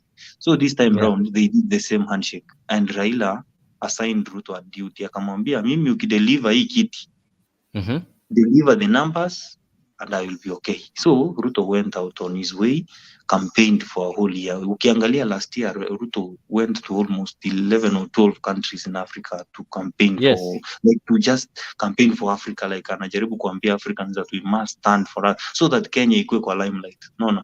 So this time around, Raila had to make the call himself. Maybe if we need 48 votes, for example, he had to call those 48 presidents by himself. I confirm, do I have the numbers? Before I can go to announce publicly, I must be sure. So I think Raila was sure. Raila is already sure of the seat. That's why publicly, Raila hakuwagi mtu mjinga. Unajua watu wengi wanadhani Raila ni mjinga. I have never supported him, but I don't think Raila is a fool. Raila has been losing elections. Sometimes I feel he's been losing by choice. No. Raila is not a fool. Raila is a person who knows when to grab an opportunity. But this time around, Raila is taking this decision because of himself. He's not taking it because of anyone else. That's why hata kwa press alikuwa peke yake. He didn't want people to... Yeah, so sahi watu wenye wako scared ni wale watu wenye lazima wa campaign jina Raila ndio washindi. No. So I don't think there's something that as Kenyans we should be united behind Raila this time around, so that pia sisi kama wa Kenya kwa hii African space, because we call ourselves the giant, but we are not the giant. Sisi tunasindikizanga wengine, but kama Uhuru na Ruto walijaribu wakasukuma Amina Mohamed, was very unpopular hadi akapata 26 votes 2018 ama 2019 there, when Amina Mohamed was running for the seat, akapata 26 votes out of the total. So I think Raila is popular. Raila kuna connections zake, and Ruto will go out of his way to make sure these numbers are delivered. Hata kama atatumia US. Unajua? Let me tell you how Ruto is smart. This guy is even playing the whites. The whites don't know what Ruto is thinking, because this guy can go to Russia today and go to India tomorrow, then jump to US, go back to UK, and speak his mind. You see, so he is going to use all means. I think even if it means using intimidation, I don't want to say intimidation is a good word, but even if going to intimidate these whites and these other African presidents to do the right thing, he's going to do that, because that's the Ruto we know. Ruto will want something and he'll get it. He's never lost it. So this time around, he's leading the campaign himself. He's not delegating someone to do it for him. So he's leading this, and you're saying that Ruto is doing this one out of goodwill, for the sake of Kenya. He's rewarding Raila, and he's rewarding Kenyans. So maybe if I just ask you, are you trying to confirm that there is a handshake that already taken place? Remember, in 2017, 2018 elections, there was a handshake between Uhuru Kenyatta and Raila, and this one saw Raila to go to AU as the High Commissioner for Infrastructure. So could it mean that this is also another handshake? And it's rumored that in March last year, there was a meeting between Olusegun Obasanjo, William Ruto, and Raila in Mombasa. And in this meeting is when Azimio decided to call off the protest. And at the same time, when Raila was now confirming his candidature, we saw the same Obasanjo with Raila. And Obasanjo really said that Raila is the right man to go for the seat. I don't know how influential he is in the western parts of Africa. I don't know if he will manage to also try and campaign and be a good ambassador over there to try and mobilize the Western African countries like Niger and his own country, Nigeria, to vote for Raila. after meeting Raila, we saw him meeting the president. So could it mean that there have been this kind of handshake and Kenyans have not been aware? You know, William Ruto is, let me again use William Ruto, a politician, and William Ruto, a leader. So, okay, William Ruto can be a politician and be a leader at the same time. That's what Uhuru lacked. Uhuru was just a leader. He wasn't a politician. So, he didn't know how to manage politics. So, this time around, the politician and the leader met. So, Ruto and Raila are both politicians and leaders. So when Ruto, the politician, was meeting Raila, the first thing Ruto had to propose is this seat, for example. Okay, get because of, yeah. And then Ruto, the leader, had to tell Raila that we have a country to run and we are in a mess. As a country, we are in a mess. And I don't think Ruto will fear to meet Raila any day, anytime, because hakuna mtu alimweka kwa hiyo kiti. Unajua Uhuru aliwekwa kwa hiyo kiti na watu. Ruto was leading that team that made Uhuru president, but Ruto made himself president. Hiyo hata ukiuliza wabunge, that's why there's no even MP there's no even a member of parliament who can step up to Ruto and tell him that we made you this. Ruto made himself president. No, even Musalia does not understand how Ruto became president. So one thing I believe is that Ruto is a self-made politician who also got a chance to learn from Raila. The only problem so I think the problem that Raila had is losing. I don't know how he lost those elections, but he lost anyway. So William Ruto can this handshake. Okay, sorry, let me say. Handshake, sorry. So this handshake happened, but the way it happened this time around is that it broke a truce that so Kenyans have gained and Raila gained. But this time around we were not hatukuletewa ile conundrum yenye ilikuwa that the opposition mixes with Ruto and we don't have a parliament, we don't have an institution running. So this time around we had a handshake that let's do this thing together, but let's observe the law. Let's do it according to the law. Let's agree on what we disagree so that we fix this message that we want to fix once and for all. No. Nimekwambia Ruto akitaka kitu atapata. Huenda hata Ruto ndiye aliitisha kumpatana na Raila kwa sababu bana Kenya ilikuwa inaenda collapse. Ukiangalia last year March when we were facing those maandamanos, Kenya ilikuwa imebakisha kidogo hivi iende the Niger way. The coups. No, we were heading there like we were preparing ourselves for the coup. No. But I get you. William Ruto had to sit down and lower his ego, because that's how now I believe Ruto is a leader more than anybody who has been president in Kenya. This guy lowered his ego and went and faced Raila and told him the truth. Akamwambia Raila, you are old right now. I don't think there is anything you're remaining with. Hakuna kitu kingine umebakisha. You've already made a lot of histories. Even the children who didn't know you, they know you now. So why can't you now go outside the country and run for these big seats so that Africa can also know what you are? But the Raila, I can say I don't hate Raila. Of course, James support, but I think Raila has made a very, very big, significant changes to the country, especially the democracy and the special laws that are making Kenya recognizable worldwide. So Raila's haya anafaa ingie the African, like that big seat, so that he also makes this decision, make a decision on behalf of Africans. No. Na nimekwambia Ruto anaona 2032. Ruto ashamalizana na Kenya. Saa hii hata yuko Kenya. This guy is even eyeing the position of maybe Secretary General wa UN. This guy is even up there. So he's already gearing himself up for that big seat. Now for him to get to that big seat, Ruto is a schemer. He's already scheming on how to step on someone to get up there. No. So Raila in one way is going to help his career, and is also to help Ruto's career. No. So I believe hii handshake yenye imehappen ni handshake yenye Wakenya wanafaa kufurahia, kwa sababu haijaribu bunge, haijaleta ile maafa tuliona kwa serikali ya Uhuru yenye there was no oversight. There was a lot of things that were going on and we were being lied to that tutaongelea hii nikirudi kutoka sijui wapi, nitaongelea hii nikirudi kuna wezi tumepoteza 2 billion. Like I don't want that kind of things to go on.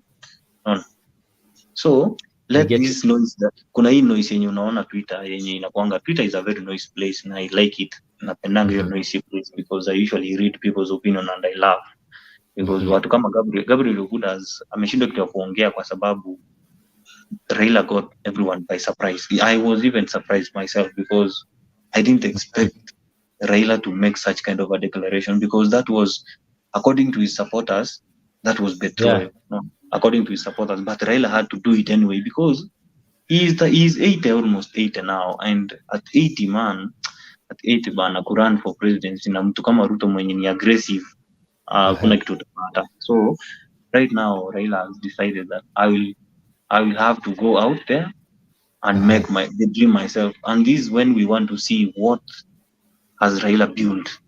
Tunataka kuona Raila amejenga empire yake ama pia yeye amefanya vile Uhuru. Unajua Uhuru left political scene without mentoring no one. He mentored no one. There is nobody who can say I was mentored by the president. No one. No, the president mentored people like Sabina Chege, Kanini Kega. He did not. His very own PA is the current deputy president. Listen, if you can find time, you go to NTV and look for an interview called ilikuwa jana. Hiyo interview ilikuwa ya Kingpin, I think. Ilikuwa jana. This Gadoni wa Mshomba. Gadoni wa Mshomba said Uhuru Kenyatta was a very, very good president. He managed the economy fairly better, but it failed us because he never mentored no one. No. Gadoni wa Mshomba is not a politician who just throws words anyway. Right now, he's opposing everything Ruto does, and he doesn't fear because she will get re-elected again. No, anajua kucheza kazi zake safe. But Uhuru never mentored anyone. That was the work of William Ruto. Ndio maana kwambia Ruto managed politics in the campaign in the Uhuru government. No.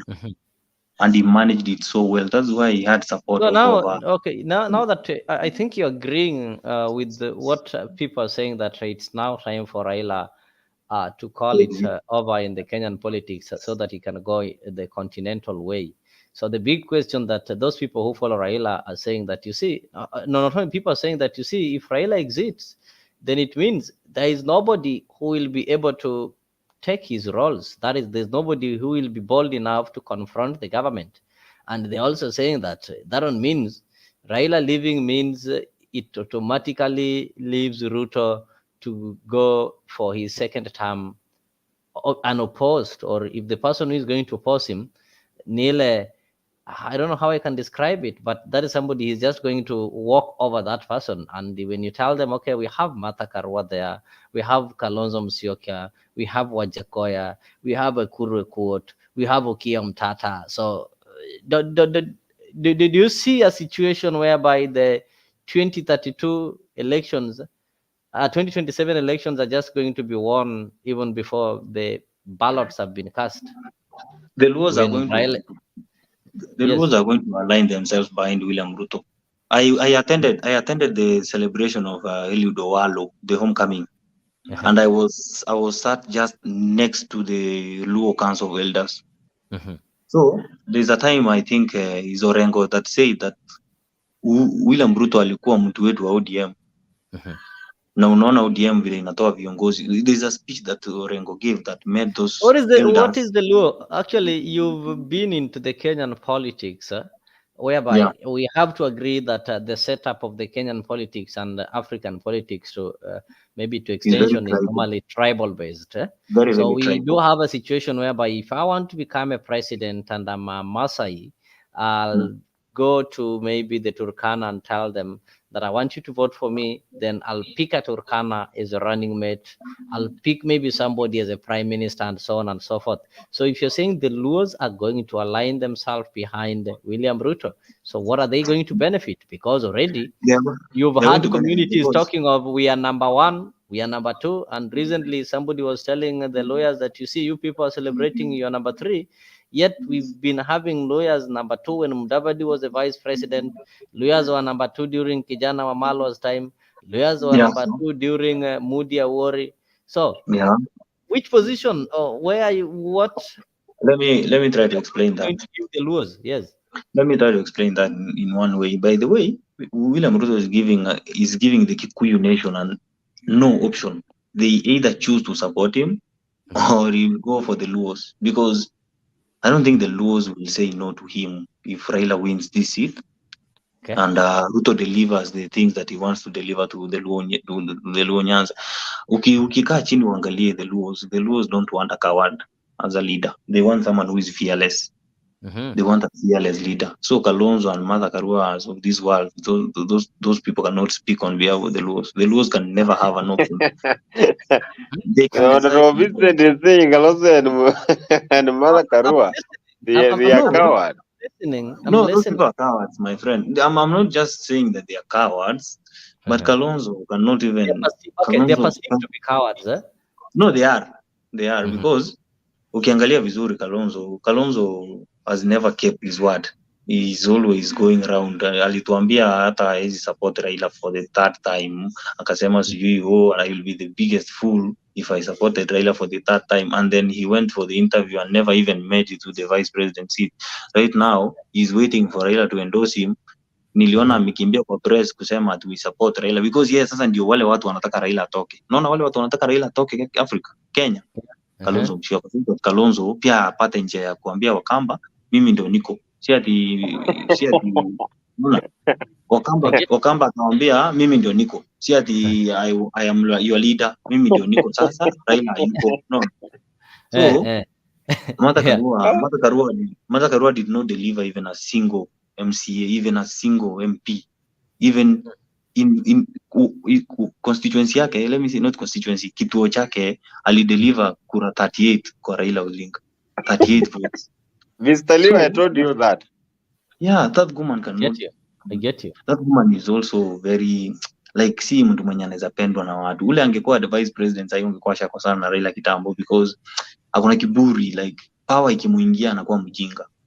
You can remember what happened. He walked out on Kibaki, and Kibaki was the most silent president we ever had in Kenya. So, kama alimanage to walk out on Kibaki, Raila wangesumbuana. So the question that I get you, you've said that, okay, there's a possibility. Now William Ruto is telling the Mount Kenya that you guys, you either have to support me or you can make it without you. And that one might sound true, because if I look at the kind of the energy that the leaders from Mount Kenya are putting when they are calling for Mount Kenya unity, it speaks volume. They're saying Mlima, Iungane, behind William Ruto. But look at this scenario, a scenario whereby, okay, William Ruto succeeds in mobilizing for Raila, and Raila now exits, and Raila now gets the position. And maybe in return, he gets accommodated in the Luo, which I don't think Luos have got problem with William Ruto. The problem they have are political, and anytime if you tell them, if even Raila just tell them William Ruto, I don't think it can take them even a week to adjust. They'll adjust immediately. Then here is a scenario whereby, okay, William Ruto maybe decides to go for somebody from Luo Nyanza, maybe not even as a running mate, but he goes for them to add in his basket. Then Central Kenya produces a presidential candidate. Do you think William Ruto will make it? Central Kenya is going to have a presidential candidate in 2027. Then William Ruto decides to go for the Luo. Will manage? Yes. My prayer is that they risk placing a presidential candidate in the ballot. They risk do that. The moment they do that, the mountain will be divided by half, like half. Because number one, right now, Mount Kenya has no leader. Hata ukiangalia is the only region right now that is divided. It's very, very divided. Now we agree that they have that supremacy battle. Kuna mwenye anataka kuwa mkubwa, kuna mwenye anataka kuonekana yeye ndio mkubwa. Unaona, Rigathi Gachagua is a deputy president who through, I don't know, I can say ni Mungu alijipata kwa kiti. He wasn't prepared for that seat. No. So that guy is not a leader himself. I don't hate Rigathi. Rigathi is my deputy president. Now he's my deputy party leader. But I feel like Rigathi has not showed the leadership that we expected. Even Uhuru didn't show leadership because the mountain was very, very, tuseme tu ni vile walikuwa desperate for Like hiyo jina ya Kenyatta waone But mtoto wa Uhuru Kenyatta. was overwhelmingly voted twice. Yeah, no, nimekwambia vizuri, tulianzia hapo nikikwambia Uhuru never campaigned, by the way. Mimi naweza kwambia 2017 nilitembea na Ruto. 2017 William Ruto alipigwa hadi mawe Kisii. So this guy is the guy who campaigned for the members of parliament in the mountain. Wote wakashinda, everybody, the governors wale wenye walikuwa vichwa ngumu akawapeleka nyumbani, the likes of Kapogos and wote nyumbani, because yeye alistage manage elections zote za Mount Kenya, wakapata everything. I'm sure even Uhuru doesn't know who was the agent, who was the IBC, whatever there. Yeye alisimamia kila kitu. Uhuru alipewa kiti, wewe shika kaa. No. So right now the mountain are finding it very difficult to find a leader, because I think Ndindi Nyoro will be a good leader more than Rigathi. Twice. I can say Ndindi Nyoro is twice better than Rigiji, because Ndindi Nyoro is smart. And ukiangalia ukicompare na Rigiji, Ndindi Nyoro is smarter. Like he's very smart. Ukimsikiza alafu usikize Rigiji utasema And when you're talking of Ndindi Nyoro in the same spot, Inspire Women is telling you that, okay, yes, Kalonzo is a coward, but when it comes to Karua is not coward. Karua is fearless. Check her record, and if you check her record, I can take you back to 2007, 2008 elections. Actually, she was termed as a man in central Kenya. Even Uhuru was nowhere to be seen. She's the one who stood behind Kibaki. Protected Kibaki's a win to an extent that people call her a man. What did she deliver? Nothing. So I don't want to say she's a coward. Imagine there's something that happened to Martha Karua that made me see as a coward, because William Ruto was the favorite candidate to win the presidency. Yani hata watu wakadae wakubali, hata Raila mwenyewe alikuwa anajua hii kiti itakuwa ngumu mimi kushinda, kwa sababu walikuwa wakipiga hesabu waingiani. That's why the only option they had ni kuiba. So na Ruto alikuwa still hizo loopholes zote za kuiba. So right now, okay, 2022 Martha Karua was given a choice to be Ruto's deputy. Yeah. Akawaacha pending. Moses Kuria admitted that. Akawaacha pending for over 6 months. Like walikuwa nadhani ni yeye watachagua. Like Ruto reached to her severally. No. So I think even David Ndii said that. David Ndii alisema ile time yenye walikuwa wanapinga BBI, they were also planning to make her the deputy. So there's a way Martha Karua feared that wananchi wanachagua ni deep state. That's why alienda kwa Raila, so that akuwe guaranteed atapata hiyo kiti. So that's why nasema Martha Karua made her bed and she laid on it, because she never delivered a vote to Raila. So Raila does not see her as any threat. The only threat Raila has right now is William Ruto and William Ruto alone. So even the people from the Luo Nyanza fear Ruto so much. They even know that 2027 is already gone before we even campaign. That seat is gone. So the people who are desperate in this position are not the Luos. The people who are desperate are the mountaineers, because the mountain is very, very fast getting divided, and we don't know how we can save the mountain. Oh, it's true. I think if you look at the demographics, how people voted in the last elections, for the first time, Mountain did not vote as a bloc. It's a matter of fact that their votes are divided.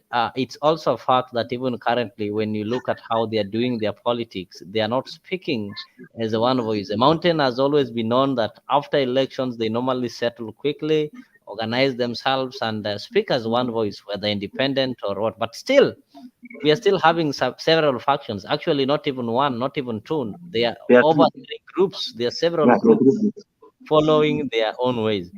So now that you're telling me that there is likely that William Ruto is now telling the Central that, you either have to follow me, or you go. Like it's not like he is begging them. It's not like William Ruto is banking his re-election on the Mountain, but he already have planned that the Mountain should decide whether they want to be part of the plan or not. Is that what you mean? Yeah, I mean that, because number one, let's look at the population in Luo Nyanza, the Luya, and the Kisis. Those are three. And then go to the coastal region. Sahi, Ruto yeye na Orias. Those people, I don't know how they became so close. Ruto na Orias, they So are what very, very happens with close. the Somalis, specifically people from northeastern? They belong to Ajib. These ones are people that any government in power. You remember the Somali communities have really suffered even the massacre, not only in almost all the governments. If you look at the Kenyatta's government when we are having the Wagala massacres and such kind of things, look at the Moi's government, look at the Kibaki's government, look at Uhuru's government, whereby these guys were even rounded and they were caged in Kasarani. So they normally have a feeling that you have to support the government in power. That is what happened with Ali Roba with his UDM party, which was in Azimio. Immediately after election, what did he? He had no option. He realized, okay, I was in Azimio, but now William Ruto is the president. What do? I have to join him. Purposes. But it's also a tribe that I want us one day to look at him. The Somalis are coming so fast, and if you people are not careful, they might even produce a deputy president sooner or sooner. And look at the positions they're holding in the government currently. Go and look at the statistics. How many Somalis have been employed in the government sectors? A lot of them. Not that they're majority, but they are really coming with the speed. I don't know the secret behind it, but William Ruto have learned to work with them for a long time. Look at Duale, how he's really been loyal.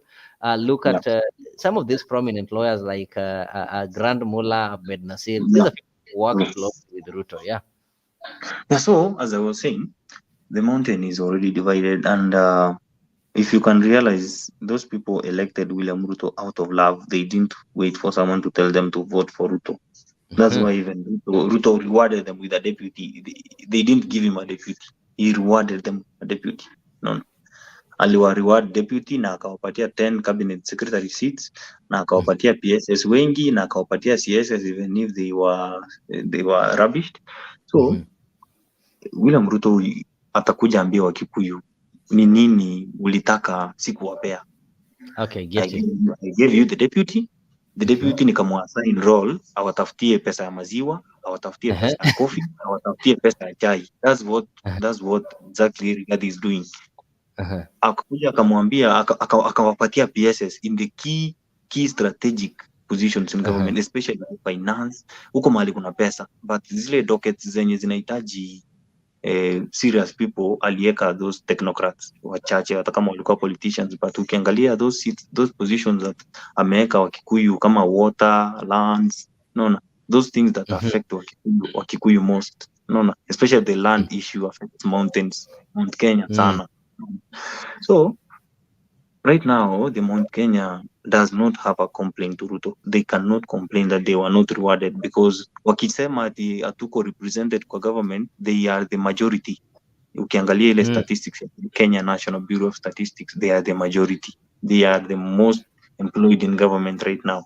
Walafu Wakalenjin wapili, then there is the Luos, and then Kisii Sabo. So there's that Wakikuyu wako huko. So hawawezi complain.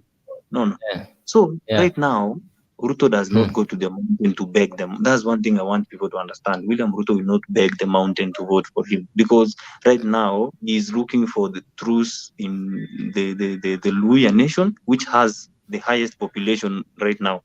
They even that is true. He is going to the Luos, which is a very, very solid voting bloc, more than even the Mount Kenya right now, because the Luos vote for a leader to the man. I don't know what happened in 2022. 800,000 people didn't vote. I don't know how that happened, but those people vote for a person to the man. You see, Kisii is one region that is always swayed by politicians, especially William Ruto Sahi Vilani president. 2027, I'm sure, and we will talk about this maybe after the election.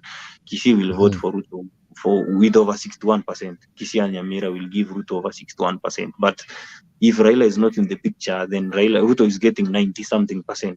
Because Kisii will never vote for Kalonzo. I don't know what Kalonzo has done for us. I don't know what Kalonzo has done for the Luos other than supporting Raila. You know? Ukiangalia support ya Ruto na Raila, na Ruto na Kalonzo, Ruto delivered something to Raila. That's why he's going to deliver this second seat to Raila for them to now feel like we now owe this guy something. We owe this guy a favor. And yeah, so I think 2027 is already gone, and it doesn't matter which region is going to vote for Ruto. But I don't think Mount Kenya is going to be the only determining factor this time around. Even the Luo nation is going to be a determining factor, and the Luya nation. So the mountains can isolate themselves if they want, but they should always think that they should always know that 2027 is not the only election that is coming. 2032 they will need another community to back them up, and I don't think they will get that region to back them unless they stick to Ruto until 2032. That's the only time other people will feel like we now need to give the hand back to them. You see. But again, also the politics is moving so fast. Ukiangalia especially how we've been transitioning from this leader to that leader and this leader to this leader. I don't think this position of presidency is going back to Mount Kenya anytime soon. We'll have to wait until 2042. I think if my analysis is right, William Ruto himself will not give this seat back to the mountain so easily. Like, I don't think Rigathi will be a candidate that everyone will align behind.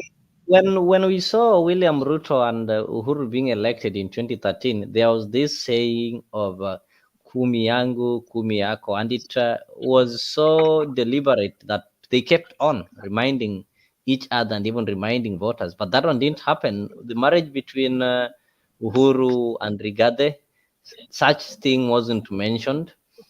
There is no mentioning of Ruto akimaliza itakuwa Gachagua, and actually that debate is always avoided. So in other words, does it mean that it's now open? It is open for the grab, like after William Ruto, anybody can grab it. And at some point, if you listen to the conversation in Mount Kenya, they are saying that we people are fighting of who is going to deputize Ruto. And this is a thought that was brought by one Nderitu Muriithi, who said that I've seen people walking around Mount Kenya trying to fight over who is going to deputize Ruto. But I'm not seeing people who are saying who is going to become the next president from Mount Kenya, because Mount Kenya has the majority. They deserve to be on the ballot in 2027.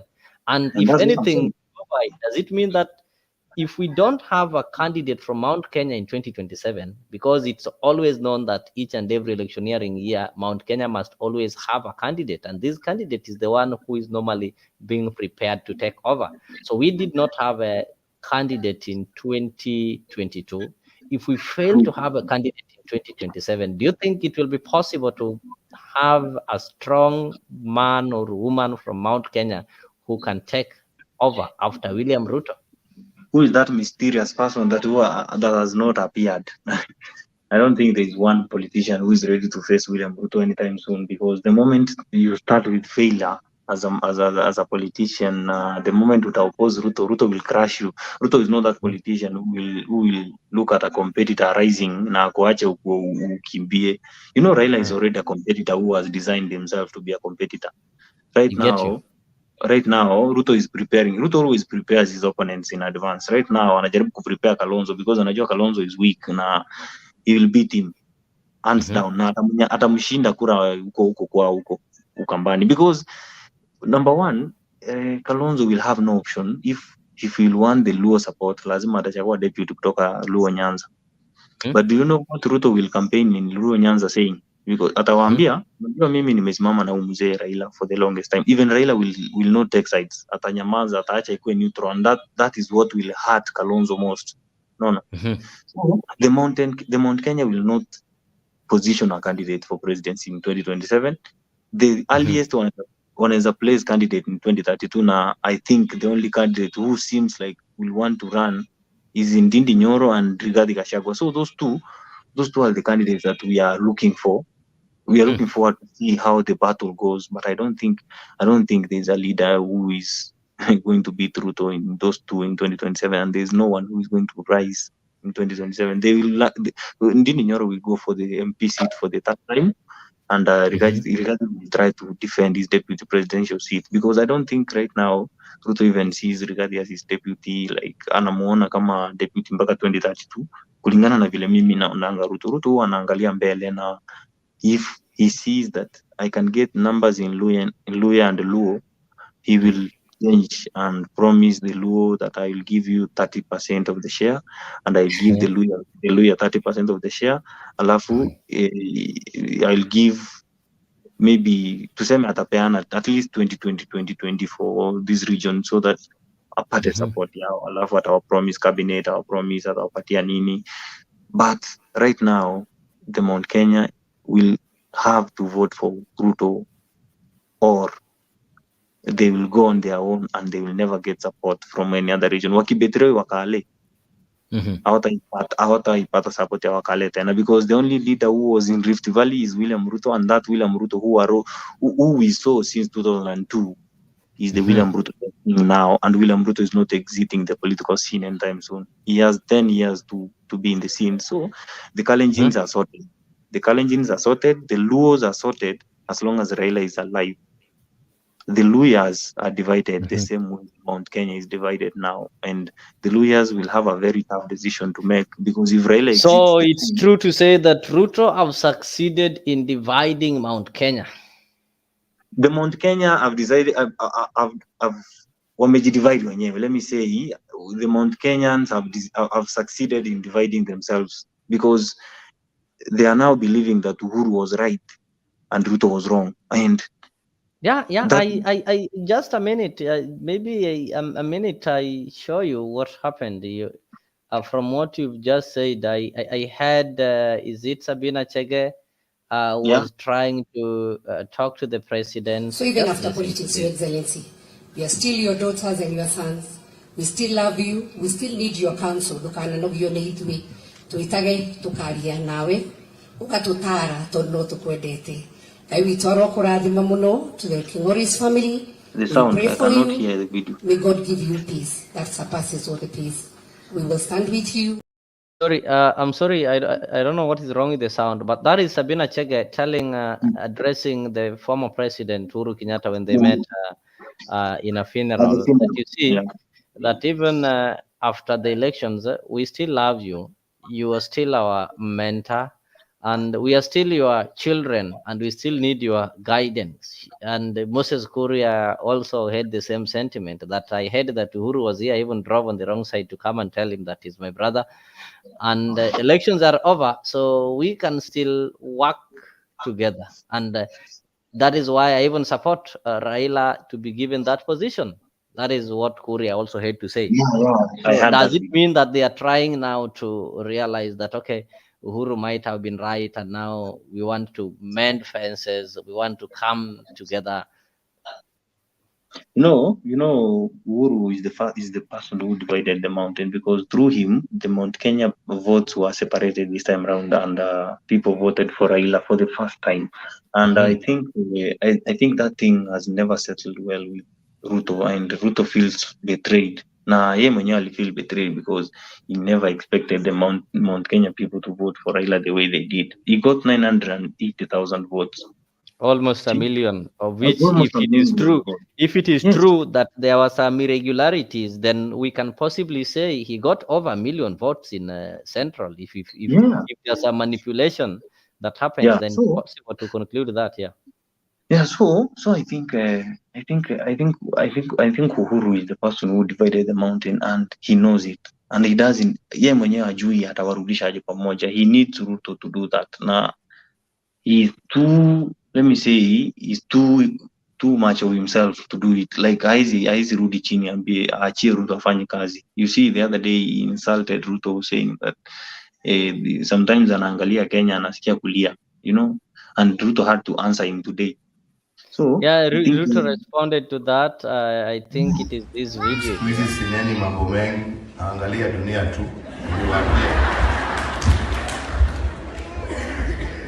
Wengine unaangalia, unashika kichwa, unasema gaiwi ito Jehova. Wengine unajiuliza ni kulia, wengine unacheka. Lakini Kenya ni nyumbani tu. Tunaendelea, tunatakia wale wako mema. Lakini wakati nilikuwa kwa uongozi, nilikuwa naambia watu kitu kimoja. Kama wewe ni kiongozi Kama wewe ndio umepatiwa steering wheel ya kuendesha, kama ni kaunti ya Nyandarua, kama ni constituency hii, kama ni nchi ya Kenya, pale popote, kama wewe ni kiongozi wa maana, kiongozi wa maana anashika steering wheel, anaangalia mbele, sio kila saa kuangalia rear view ati ametoka wapi. Unaangalia mbele. Ukiwa mtu wa kuendesha ukiangalia rear view mirror, wewe ni mtu wa kupeleka gari katika yone yako igira mutaro. Wageko ni murenda gutongoria bururi. Rora imbere mumenye kuria muratwara. Omwatira na ajuku na ige na maundu matari kuria mari. Yeah, that was the former president saying that, he's behaving like a bitter ex, If I'm a President Uhuru Kenyatta, I will go silent because he is missing power and we can see it. He wasn't hakuwa ametosheka na uongozi. That's one thing, that's one way of showing that hakuwa ametosheka na hiki. So I feel the way he's speaking, like, especially when he changes his accent to Kikuyu, that's one thing that made me stop supporting Uhuru, because he used to speak too much Kikuyu when he's in Mount Kenya, and I didn't like that. Do you know one thing I've realized? Even Raila, when he's in Luo Nyanza, Raila does not speak in Luo so much, because he knows that I'm a national figure, and whatever I say will be listened by everyone, and I don't need to hide. That's the same thing Ruto does. Ruto speaks Kalenjin, especially when he is in his village or somewhere where there are people that cannot hear Kiswahili and English so well. Even the mother to Ruto does not speak Kiswahili so well. He's ni wale wa mama, wale wa ndani, wale wanajua tu lugha ya mama ile yao, ile ya nyumbani. She tries to speak Swahili in a way that wajukuu pia wamsikie. So anaongea ile Kiswahili ya mama wazee, you understand that. So Uhuru is behaving like a bitter ex who had a chance to make things right in a relationship, but ametoka nje ya relationship ndiye akaona I could have done better here and here. So right now he's feeling guilty that this guy is going to succeed or is going to outdo me, and he's going to make friendship with the friends I had. Right now, I can say if Raila is given an option of being a friend to Ruto or to Uhuru, he'll choose Ruto, because Ruto is the one who has the swords of power. He's the person who has the instruments of power. So right now, Uhuru does not have those friends he had. He does not have that power that he had. You understand the meaning of power. When you walk around with power, people feel it. You see, when people call you Your Excellency, people call you Your Excellency, sir. You see, when people call you the guest of honor, So he's missing that. That's the problem he has, and it will take time for him to get out of that feeling.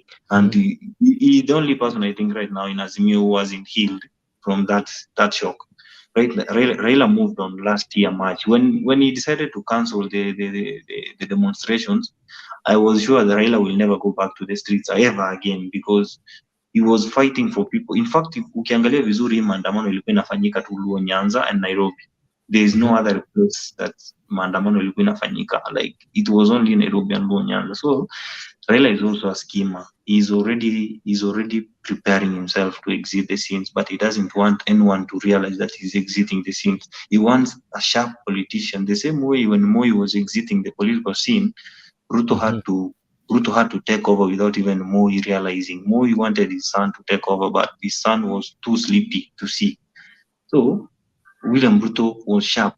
He learned how to take over power, and he took it from Moi without even Moi knowing that he is never a kingpin. In fact, in 2002, when Ruto was supporting Uhuru, Moi didn't see that Ruto is something that is going to be to say no to him. Atakuwa mtu wake wa mkono. Unaona vile watu wengine wamebaki bado watu wa mkono wa watu fulani. Especially right now, the reason why even Babu Wino cannot even stand out to Baba is because Babu Wino has never realized that in power you don't wait for someone to give you. You have to get out there and take the power by yourself. But these people fear Raila to an extent that they cannot even want to.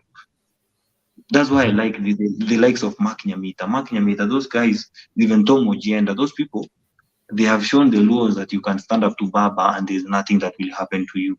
You see? Because they know even Baba, the end game of Baba is to also meet with the president. So But we still can't judge them, because the wrath is normally felt after 5 years when people go for another election. I'm not saying that we've had people like Agustino Neto, yeah, but what happens? The wrath normally awaits them when people get to the next general election. Even though they make some bold moves, maybe to stand against Raila, but now the repercussions are yet to come. If they succeed, Yeah, I was supposed to make that point in a way that we are not looking at the next election. We are not looking at the next election. We are looking at what these people did and what was the intended implication that people expected Baba to expel them, Baba to do this. But you know what Raila did? Raila, because these people didn't disrespect him, they just met the president. They didn't disrespect Baba. They didn't speak ill of him. They didn't say anything wrong or negative about Raila.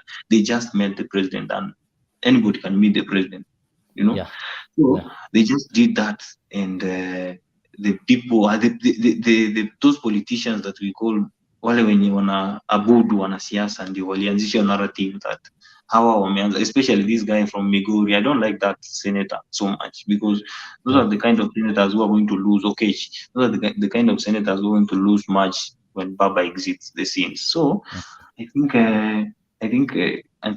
Ugenda and team, if Ruto succeeds to unite the Luos behind him, Dom Ugenda will be, those people will be saying, we told you, you see. But if it goes the other way, they are going to be sacrificed politically. But I think there are people who have already made a name for themselves, especially the Mark Nyamita, and there's another guy, I don't know, Karoli Omondi. There are those people who just have the people behind them, Yeah. You see the same way David Ochieng does. David Ochieng does not have to sing Raila's name to be elected. You see, so there are those people who have the support of people, but they also need that backing of Raila to win. Yeah, though for David Ochieng, what happens? The advantage he's been having, he doesn't speak ill of Raila, and when it comes to election, he will always get ways of aligning himself. For example, the last general election, actually, there was no way he could join Azimio with his MDG, because of the likes of Junet will not allow him. So he had to get a way of joining the, how did you call it? This coalition of Oka, the one that was having Kalonzo and Nak and Kanu. So he went and joined Oka. Then through Oka, because Oka was in Azimio, that is how he found himself in Azimio, only to leave after elections. So he's a cunning man. He's one man who knows how to play his cards well. He happens to be my member of parliament, and this is the second time. He's in his third term, but this is the first time he went with ODM, formed his party in the second term, and this is the third time he's going with his party. But he knows how to play his games when it comes to that's what I'm saying. Yeah, there are politicians who are going to even if Raila is not in the scenes, they are going to succeed in politically. But there are people who are going to suffer so much. You see, the people are going to suffer so much, especially the Nairobi elected leaders. Those leaders were elected in Nairobi, normally the western region and the coastal region, who rely on Baba's name to win the election. So I think the Ogendas and the Ogendas team, Ogendas team will be vindicated if Raila wins this seat. Yeah, I get if Raila wins this seat, and I've told you, Ruto has never gone for something that he's sure he's losing.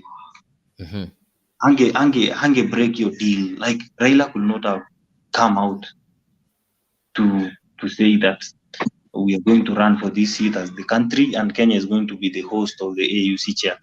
Raila could not have said that. I'm sure walipigia Ruto simu, wakaongea, they planned the whole thing. Even when Obasanjo was coming to Kenya, he came to deliver the good news that we now have the numbers. Yeah. Now it's time for you to declare this thing. I get you.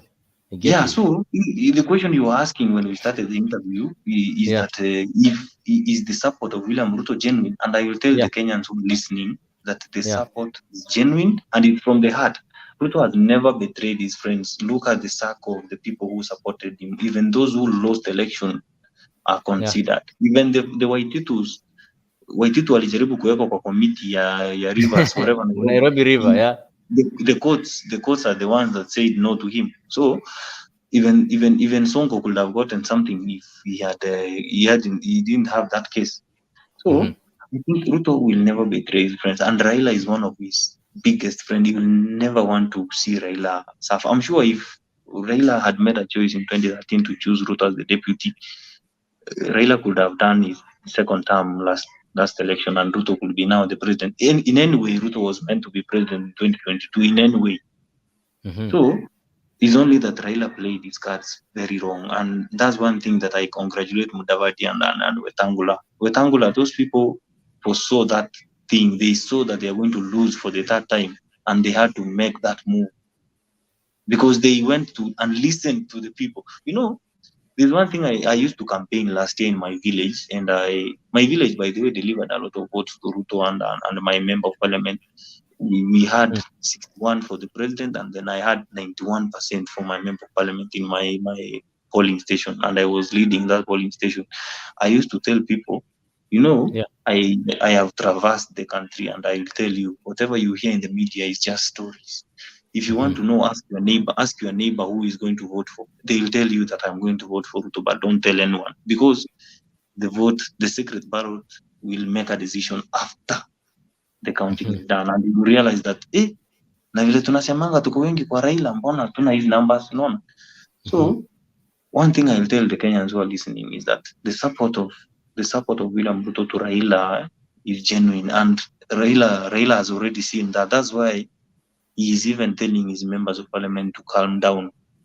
Hata kama mnampinga, msimpinge ile yenye matusi. That's why there is no matusi in Kenyan politics right now. You can see the way Sifuna argues on TV. I like that guy so much. He argues so well, even if he uses some language. He's slowly changing his tone. He's changing his tone to being now that objective. If you are opposing something, let me oppose it objectively. You have seen Babu Wino miss in so many occasions. Babu Wino is busy fighting for the people of Embakasi. You see? The people who are telling him to run for governor are lying to him. In fact, I'll tell him, Babu Wino, if I met him today, that don't dare listen to those people who are telling you on Twitter to run for governor in Nairobi. You're going to lose, and you're going to end your political Now, what career. happens is this. Now, for the governor, Babu Wino, just like William Ruto, the problem is he can win. But the problem is, if he really wants to become president in this country one day, you need to avoid Nairobi governorship. It makes people dirty. You will get there. Once you get there, Nairobi itself is dirty. Sakaja is not a bad man, but the mistake he did running for the governorship of Nairobi will make you look negative. And I'm telling you, ever since Sakaja was elected as a governor of Nairobi, his popularity has been decreasing. So maybe the advice, I think the advice somebody can tell Babu is, you can win Nairobi. It is true, you'll win. But after that will be the end of you. We've seen Evans Kidero. We saw Sonko was people's darling. Apart from the court cases, I'm very much sure if Sonko was to run for the second term, even if he would have won, but with a small margin, the popularity reduces once you become a governor in Nairobi. Nairobi is a dirty pool. That is true.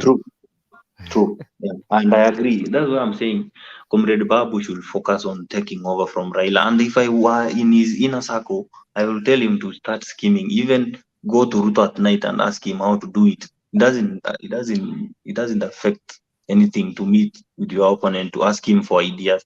That's why you can see those leaders who are close to Ruto are appearing sharp. Those leaders, ukiangalia the likes of Kinaro Mcheruyo, those people, Kimani Ichung'wah, and these people are learning from the president how to scheme, how to speak in public, how to avoid negativity, negative criticism, how to avoid that, and how to turn a narrative to favor you. They are learning those things, but Babu Wino is so much scared that if maybe I run for this seat and I lose, and the Embakasi seat will have gone to someone else, and how am I to come back again and run for the MP seat? So he is getting tough time to calculate, and I will advise him to leave Timo Wanyonyi to run for governor. Let him wait for the position of member of parliament. He goes, maybe he will get maybe the majority or minority whip or majority, whatever the side he will take, and then The moment Ruto gets to the third year of the second term, let Babu Owino stand up and start. Maybe if opposing makes you popular, let him stand as the opposition leader in opposition. Let him show people that I can stand up to the president and question the president on what he's doing. Let him avoid these people. By the Babu Owino, if you guys don't know, Babu Owino is engaged in a lot of stuff, and I know friends who tell me that these kind of stuff that he's engaged in, maybe even the president can have him by his balls. Anaweza kuwa unajua kuna ile kitu unaweza fanya usiku, president anajua, intelligence inamwambia huyu mtu amefanya kitu fulani. No, they will hold you by your balls and you will never come out. So if I were Babu, I could smartly not show my cards. I could tell people that I'm comfortable with this seat. Mimi niko sawa na hii kiti ya Embakasi. I'm representing my people of Embakasi and I'm supporting Raila Odinga, and I'm busy opposing and checking the government. That's very smart. But those people who are lying to Babu, they want to get to that office. Wao watengeneze pesa lakini waue career ya mtu mwenye angekuwa president hii Kenya. No. That's one thing I am nasikia watu wa Simba huko Kisii wakisema they want him to run for president one day. But I told them today, and I can share screenshots later with you. I told him, Babu, yani Simbarat is the least qualified to even become governor in this county.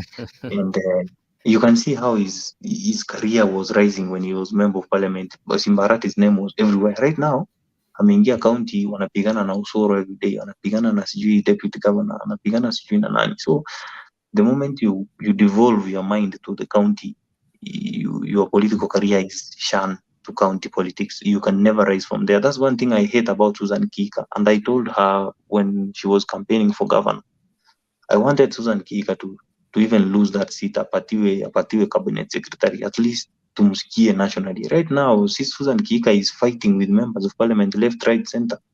The career of Susan Kika that was shining, imebaki kwa Murkomen, his colleague mwenye alikuwa partner wake. I saw that combination as one president and one deputy president that we are going to have in this country one day. But Susan Kika had to run for governor, and then the political career of Susan Kika is almost dying. See? Nah, I don't think she will ever rise again from that. Hata anaweza lose second term, by the way. I'm not sure she's going to get that seat unless the president steps in and campaigns for her personally. No. So right now, if Babu Owino wants to succeed Baba, and right now Baba is gone, and let's accept the fact that Baba is gone and Baba is the AUC chair and is going to win this seat very early in the morning, and we are going to celebrate, and the Luos are going to sing Ruto's name. Hiyo tutaambiana na utaitisha hii forum one day and we talk about that, because I don't think the Luos will have any grudge against that, because what the Luos have wanted is to see their leader up there. It doesn't matter where. You see, that seat is a very big seat, and I think it will be the first Kenyan to sit in that seat. No Kenyan has ever gotten that chance. So Raila will be the first, and that's one thing I'm sure the Luos want. They want to be the first president of America. They want to be the first of. So that thing Raila will even get a chance to, even when he's coming to Kenya, he is welcomed by the president. Anakaribishwa vizuri, anakuja kwa events za national maybe. No, anapewa chance, anaongea kama AUC chair. That thing will make the Luos see the romance. No, and that thing will make some people bitter, especially the Mount Kenya will always get bitter when they see such kind of relationship with Raila Odinga. That's when Mukwambia there are people in Mount Kenya who also survive by the campaigning Raila. No, they campaign for Raila for them to win. No. So those people are the first ones who will feel very, very bitter when Ruto will become a friend to Raila, and that thing is going to help Kenya. And I don't know why Kenyans should stand against that. I think we should all align ourselves behind Raila and Ruto. We deliver that seat first, and then we start talking about our internal matters together. I get you. Thank you so much. No, it's really interesting that one would want to continue. Just a minute. Kuna hii tabia ya watu kutaka praise juu ya kufanya job yako. Unafaa praise juu ya kitu extra umefanya. Si ile job unalipwa kufanya. So ukiona mtu anapiga kelele ati anataka asifiwe ati sijui ameshukisha dola, huo ni fala. Hiyo ndio job yako. We, umeshukisha dola na wewe ndio ulipandisha. Ni kama mtu akojoe hapa alafu anataka tumsifu juu amepanguza. Bro, anafaa kwanza apigwe. Akojoe hapa apigwe. Haukufaa kukojoa hapo. Haukufaa kukojoa hapo in the first.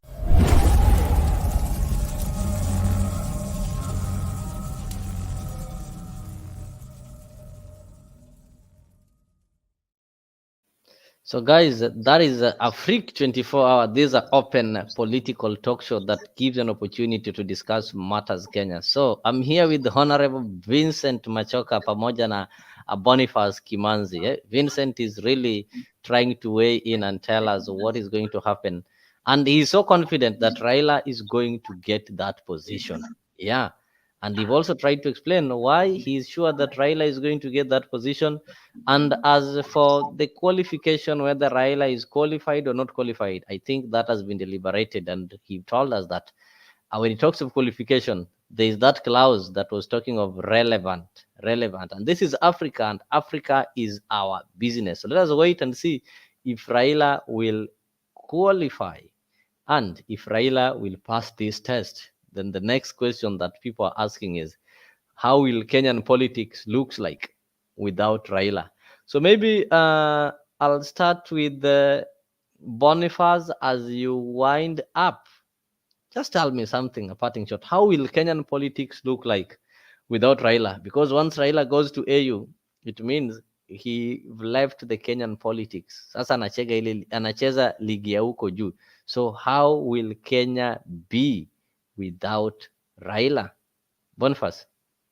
It will be, thank you, Mr. Leo, but it will be very easy for William Ruto to win the election come 2027 because I think no one else can be Raila Odinga. So it will be very easy and it will be a walkover, as you said, that William Ruto is going to win the election come 2027. And again, Honorable Vincent has said that once we are done with Raila being the AU chairman, then he is sure that President Ruto is sure that already he has won the election come 2027.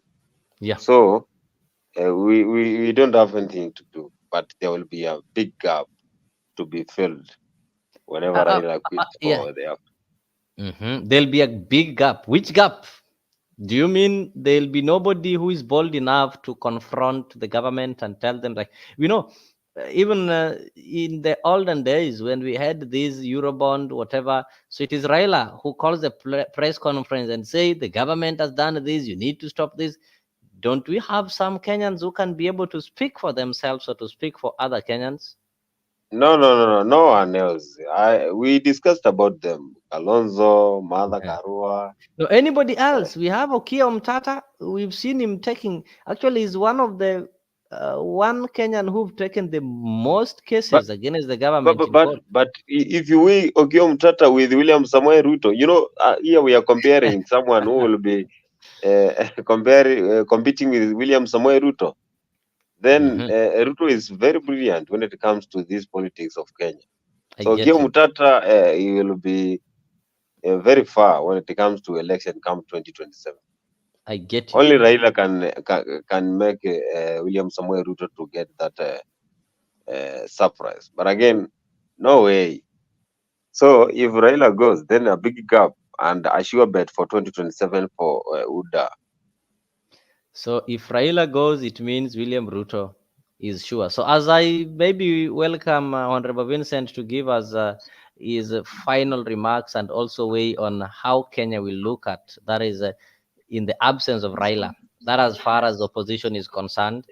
As far as checking the government, we know very well it is the role of the MPs to check on the executive and to do an oversight, something that they don't do boldly. Some of them, if they have information, they normally share with Raila, because obviously we know Raila is never in parliament, he's never in these government offices, but people in these government offices are the ones who normally share this information with him, so that he can be able to share with the general public. So as it stands, William Ruto is not thinking of 2027 elections, and he even said it today. He said it today that we don't need to talk of 2027. Actually, we just need to talk of how to implement some of the projects or some of the plans that they were having as Kenya Kwanza. I can see Ashley is also here. I'm really grateful to have you on this show, Ashley, and I know you're also going to weigh on it. I wanted to play a short video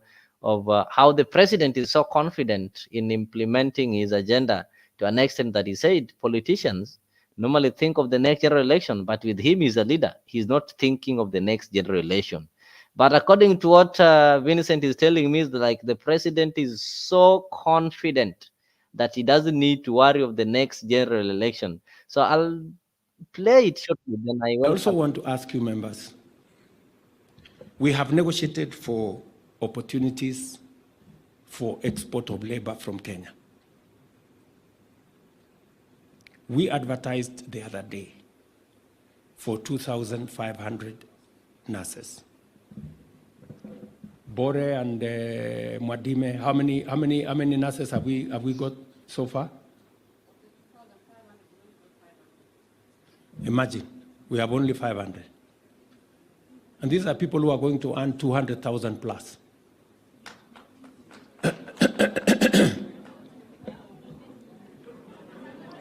We are sasa, unajua sasa, you know,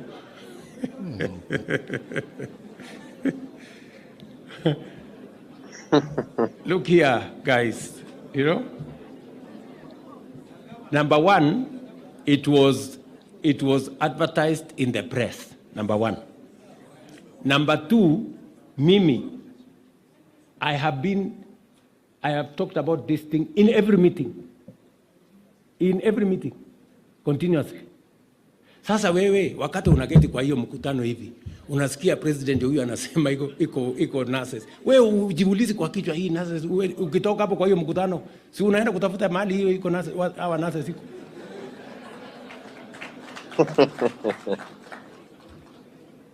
Friends, because I still see people here saying we are not aware. You are not aware. Sasa mnataka nifanye nini?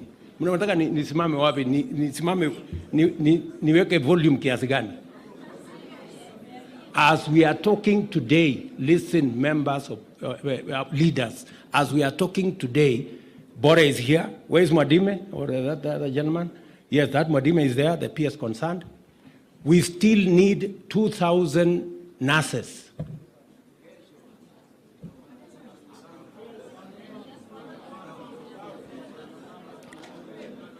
Nabado, just wait. Wacha tukugaba. Leteni kwanza tujaze ndio tuone. I'm just giving you the exam. Go look for, we have an intelligent person will live here and go and do what they must do. To set up both the bureaucracy in NITA. Okay, I won't go into that video. It's not that long, but the president was trying to tell the MPs that it seemed they don't believe in him. And anawaambia nurses inatakikana, nobody's taking it serious. So that's a story for maybe another day. Honorable Vincent, before I come back to you, let me welcome Ashley. I know Ashley was following from the background, and she might be privy to what we are discussing. So Ashley, karibu sana. We've just tried to weigh in. Number one, there was this issue that Raila is not qualified, of which to be the AU chairman. But we've realized that we're in Africa, and Africa is our business. And we've also tried to look at, is Ruto genuine in sending Raila to AU? And of course, I'm told that Ruto is genuine because, number one, Raila is his friend.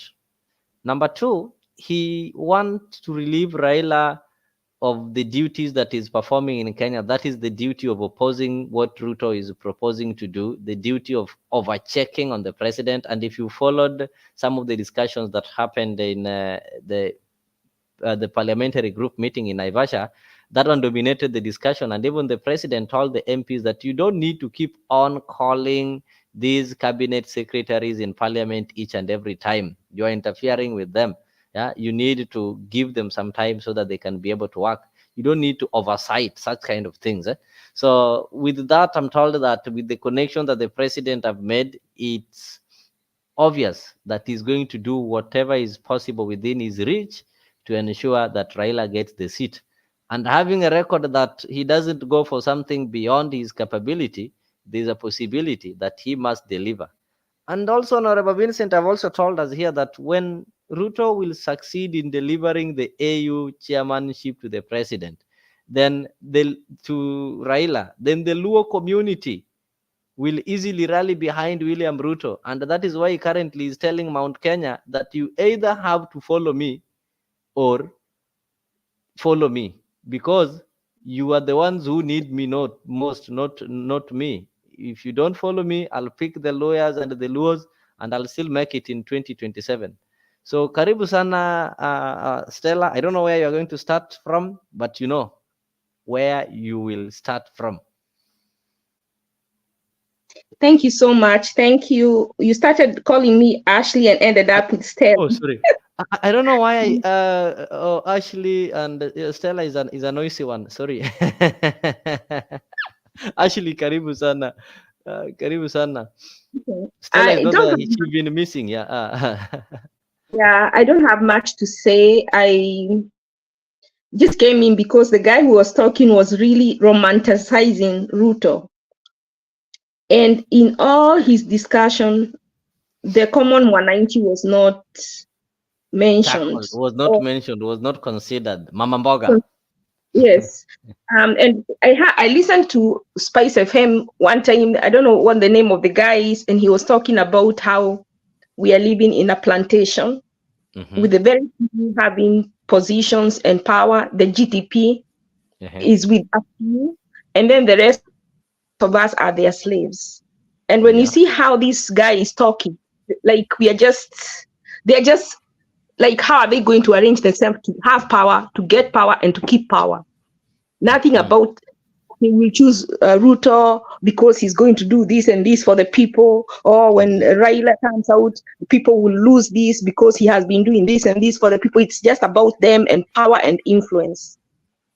And the key is that the people are ignorant, and that's why we call Ruto smart.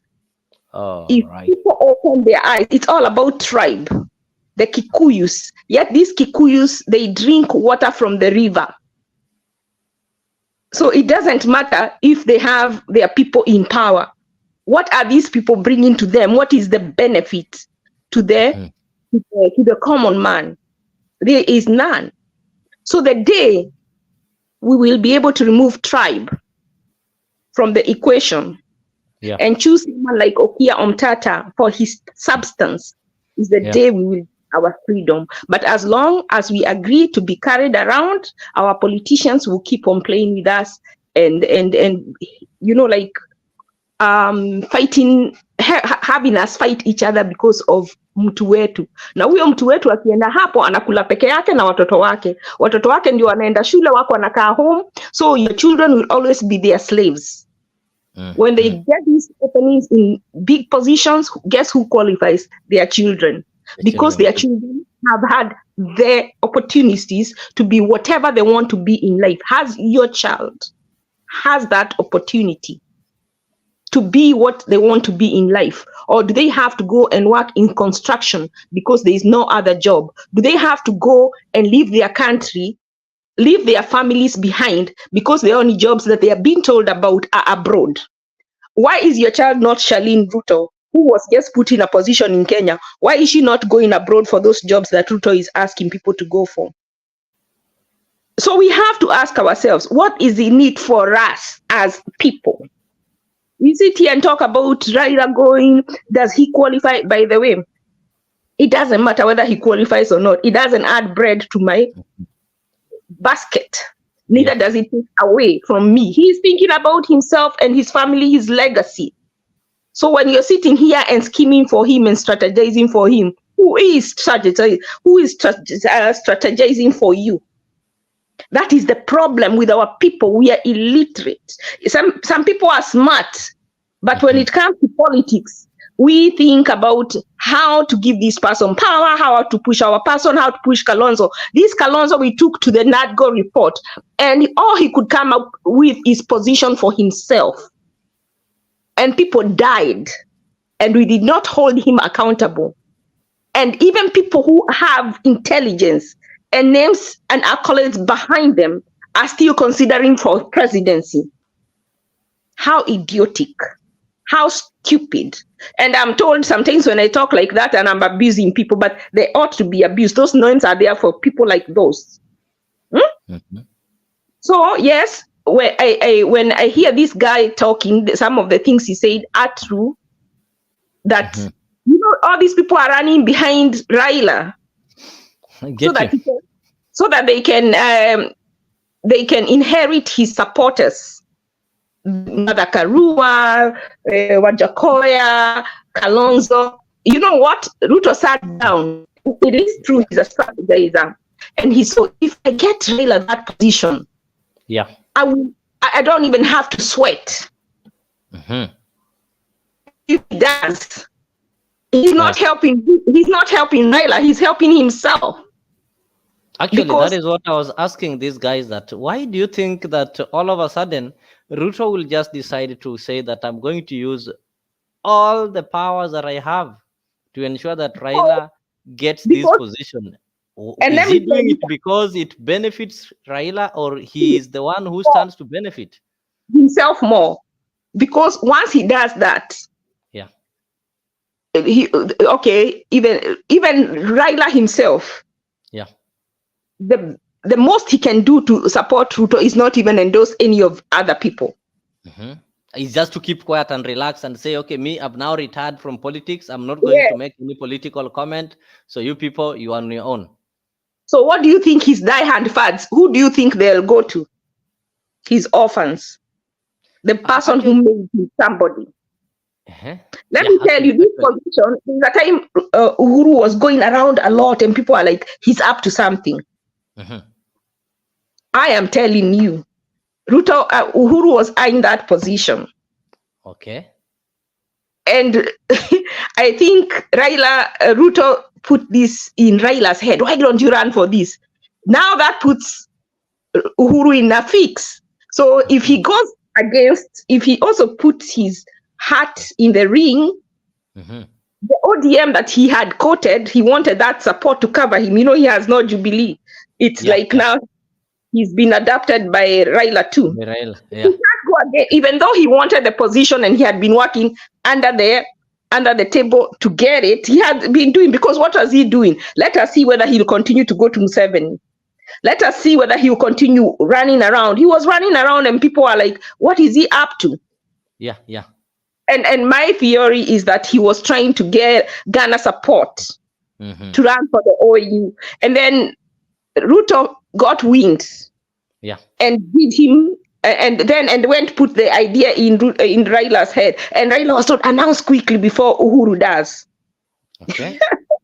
So that is why that one might be true. And why do you think Ruto will be uncomfortable with Uhuru getting that position? Of course, Uhuru tried to sabotage Ruto's presidency, so it's revenge for one. So you sabotage me, I'm also sabotaging you, Yeah, and humiliating him. So now Uhuru has no plan B. So if he goes against Raila, one, the ODM people, who is the Luo community, will be like, how? So no wonder you refused him to be president. So he will have formed enmity. I get it. So he has to keep quiet. Because if he was for Raila, when he went for when he was in public, he would have endorsed him. He did not mention it. He didn't mention it. So now he's quiet. And then the Kikuyu don't want it, because now they know the Luos will be, once, if Raila gets it, that is an automatic shift of all those supporters for Baba. That the ones who don't even think, they just follow him. They will give thanks to Ruto by voting him, by supporting him. That's what's gonna happen. I'm also seeing a situation whereby you are also trying to agree that this is a wider scheme of William Ruto to secure votes in 2027, because he believes that in a long run, if he managed to deliver this thing to Raila, then he can easily go back to Luos and tell them, even though I'm running for the second time, even if I'm not, in Kenya, they normally ask, what are you giving us? I had some people saying, you see, we are number 3 in this government. I don't know how relevant this number 3 is helping them at their household level. But now Ruto will go there. He doesn't even have to go there. They'll start, those people in Jacaranda will start singing Ruto's praises. That you see, Ruto made Baba the AU chairman. Yes, he doesn't even have to do any work. All he does is to make Baba the OAU chairmanship, give him that commission, chairmanship, and that's it. They will bring themselves. So this is another trick, just like Kenyans were saying at Tupangwingwi. This is now another trick.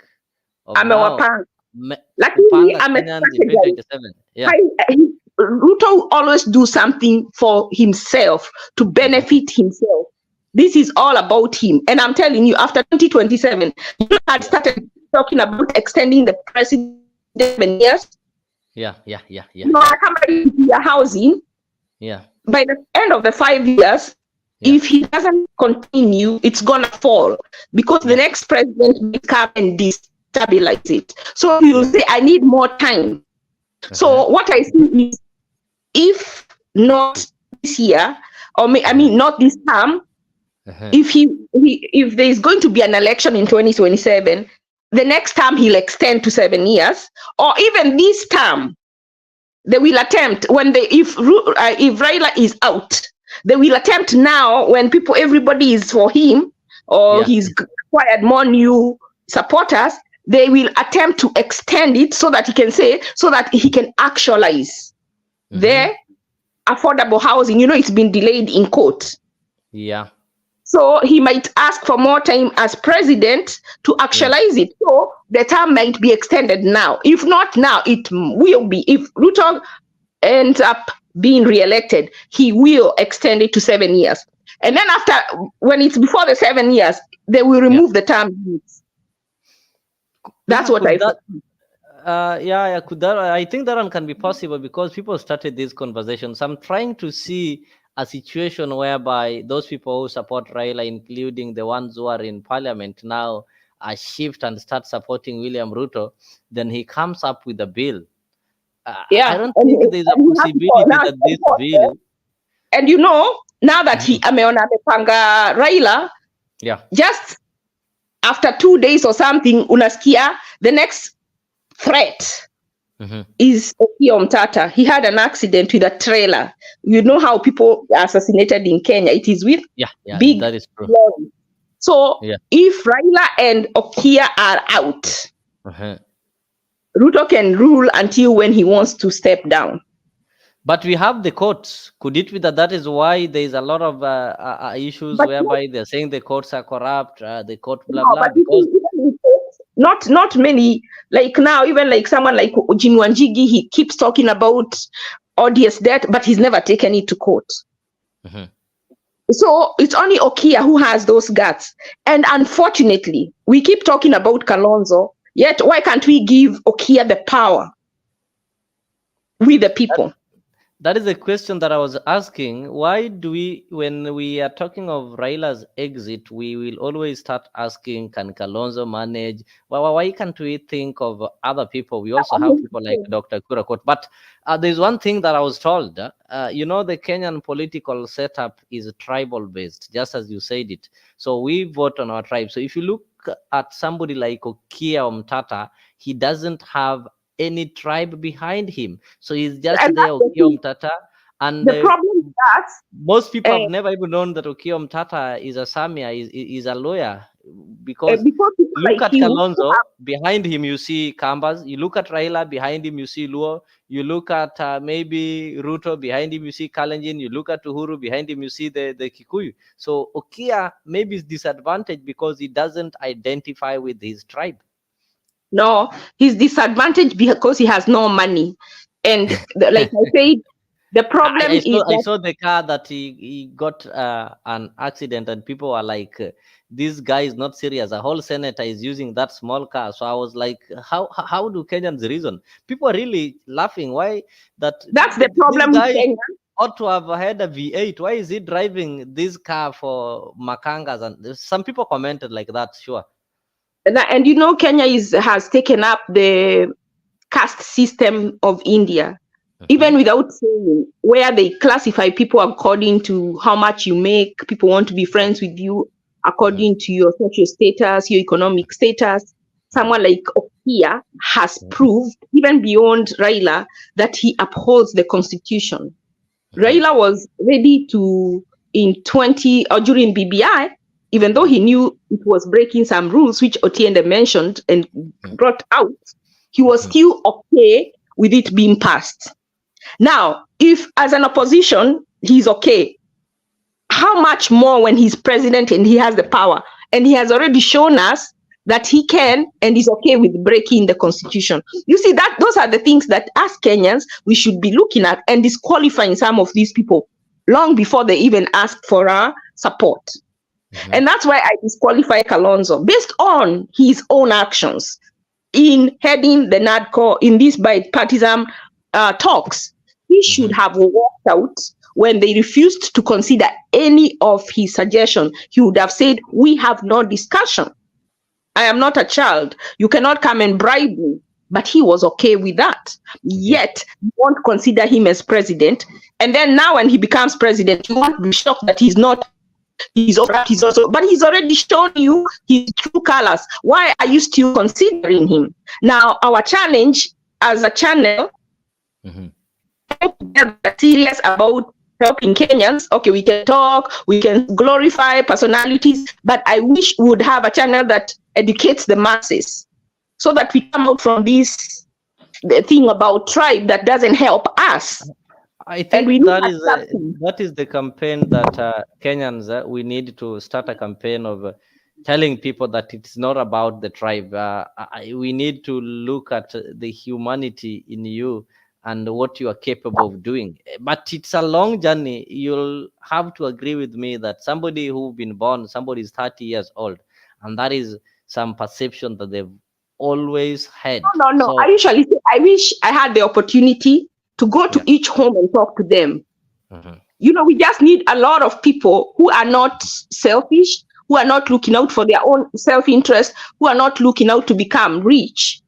I'm telling you, give me a very, very somebody staunch supporter of Raila, who is struggling, whose family is from a generation of poverty, and I sit down with them and show them why they should choose Omtata instead of Raila, and I will do it. I get you. But that's the thing. They come to rallies. They talk to us in rallies. They don't do it in city halls where we ask them questions. Because some of the things that they say they would do, if we ask them questions, it is just, there is no weight. Like now, when Ruto was saying the bottom up, nobody asked him because there was no forum for it. In rallies, the microphone is normally for the speakers to speak, and that's why I'm saying they just tell us what they will do, but we don't get, like here, where you can invite somebody and they won't agree to come. So we ask them questions. I would like to have to ask Ruto himself or Gachagua. He keeps saying, I was going to get in trouble until I was elected. So that benefited you. But how did it benefit me? How can you come and talk to hungry people about how you are in trouble? You are in trouble because you are stealing our money. But we don't have an opportunity to come and ask you questions. When you come and tell us to respect the king, when did Kenya have a monarchy? He said it. He said that you have to respect the king. And they are not kings. They are servants of the people. They are called public servants. So they are the ones who are supposed to respect the people that pay them. So this is the kind of, we need a lot of people in constituencies that educate the people what their rights are. And that's what we are missing in Kenya. Until we find people who will go door to door and talk house to house to people and tell them why they need to elect the right kind of people. Like now they were fighting for CDF. How many children of even orphans are not going to school? Why aren't they talking now? Because they got the money and they did not use it for the purposes that they were supposed to use it for. Because if it was to make sure that children go to school, especially the most vulnerable, they would be back in parliament now and saying that money was enough and we want some more. But they are not. But we are having, I don't know, we are having structures. The problem is implementation. Like if you look at some of the roles of IEBC, one of the main role of IEBC is to conduct what is called civic education. And in civic education, they need to have some town hall lectures whereby they tell people this is why you vote. It is your right to vote. This is the process of voting. These are some of the things that you need to look into. Actually, these things are the chapter 6 of the Constitution. The person who is supposed to be informing the voters is the IBC. But you don't see this one happening. But it is one of their mandate. We are having members who've been employed in IBC. They should be doing it not only during elections, but frequently. The IBC is chosen by the political players. The political players like it when they deal with the, even Trump said when he was elected, he likes the lowly educated. They like you to be as ignorant as possible. Because if we were not ignorant, one thing we should ask Ruto, have we had enough nurses in every hospital before we can start exporting them? Yeah, he said they want 2,500 nurses and so far only 5,000. Yet Kenyans are dying in hospitals because they are understaffed. So maybe there's something that, Ashley, as I bring a question that I want you to clarify. One moment. Yes, okay. One moment. Ashley, it's very easy for you to be speculative when you are not in government, when you are not the government yourself. I'm not saying you are not.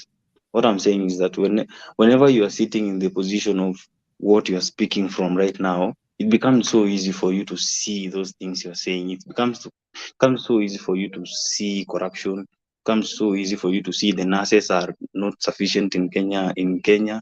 And if you now sit in that position of power and start imagining that there are 1.6 million students who sit for KCP every year, they proceed to high school, maybe let's say 800,000 of them finishes from high school, and then 300,000 joins institutions, and then the rest wanaendanga wapi? Umejiuliza swali. So the moment you ask yourself that question, you realize that the people who are unemployed are not necessarily learned, and na wale wenye wamesoma, for example, wabunge sahii wanafaitia kila constituency. Mimi constituency yangu ikuwe na KMTC, constituency yangu ikuwe na KMTC. So we are heading to a point where we'll have so many nurses, so many doctors, so many whatever, so many teachers, but where to place them is a problem. Even when you look at the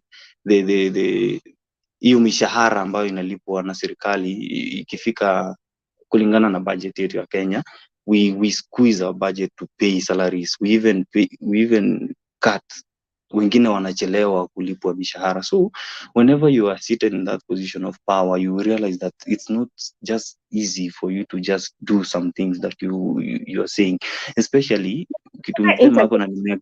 actually before you come in, let me tell you one thing. I agree with you that Kenyans are very, very ignorant. It's because William Ruto alikaa chini akatengeneza document inaitwa the plan, and if you supported, maybe if you ever got a chance to read it, it was a 9-page document. For you to hold your thought, I just answer you this one and then you can continue. You see na kalamu siandiki pahali. Yeah. I'll be very brief.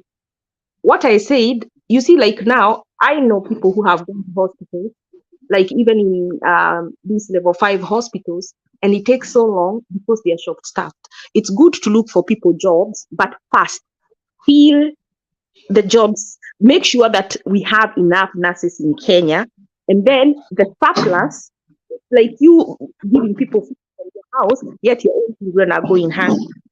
Feed your country first, and then the rest you take outside. Nana Juna Sema, it's easy for me to criticize, and that is why I'm saying they need town halls where we communicate, like Vilemina na wewe. We ask questions, they answer us, because even then they are looking holistically, lakini sisi tuko kwa ground. So they need to come to talk to us people on the ground so we can tell them. Let me tell you, there are so many old people and who are struggling. They need nurses. We need nursing homes. We need many nurses in Kenya. I wish we were first putting nurses and making sure that no Kenyan will ever die because of lack of medical care.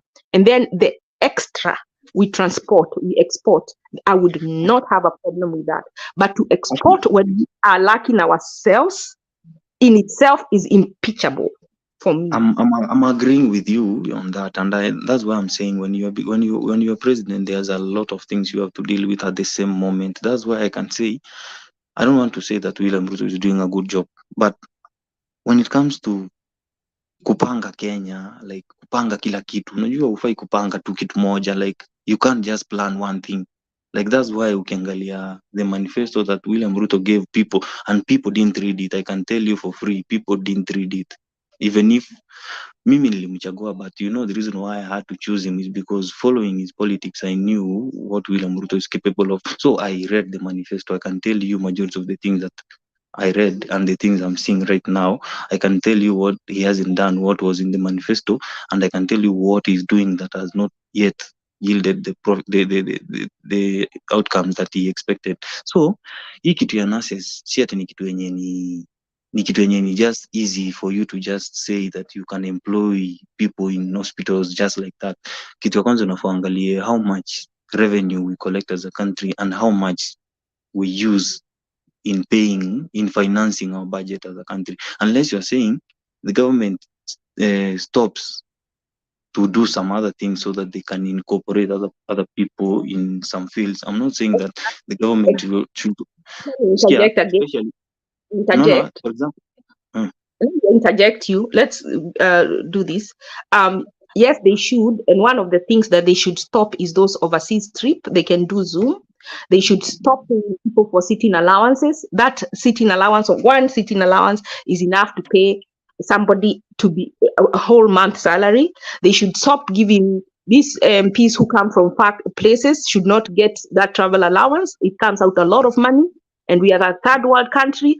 The problem is most of the money is going to the elected leaders, and it's a lot. If they would cut off how much they are giving to elected leaders, all those things that they do, I think they have, like CDF too. Even CDF should be put in the educational department, and then it should go to the schools, and then the school should identify students who don't have money, and then it should go that way. It shouldn't go to MPs, senators, because that is how they waste, and that is budgeted corruption. They know it will not be supposed to go because those people are there to eat, and Ruto will let them eat because the election, they are the ones who will give them money, and that's why you see.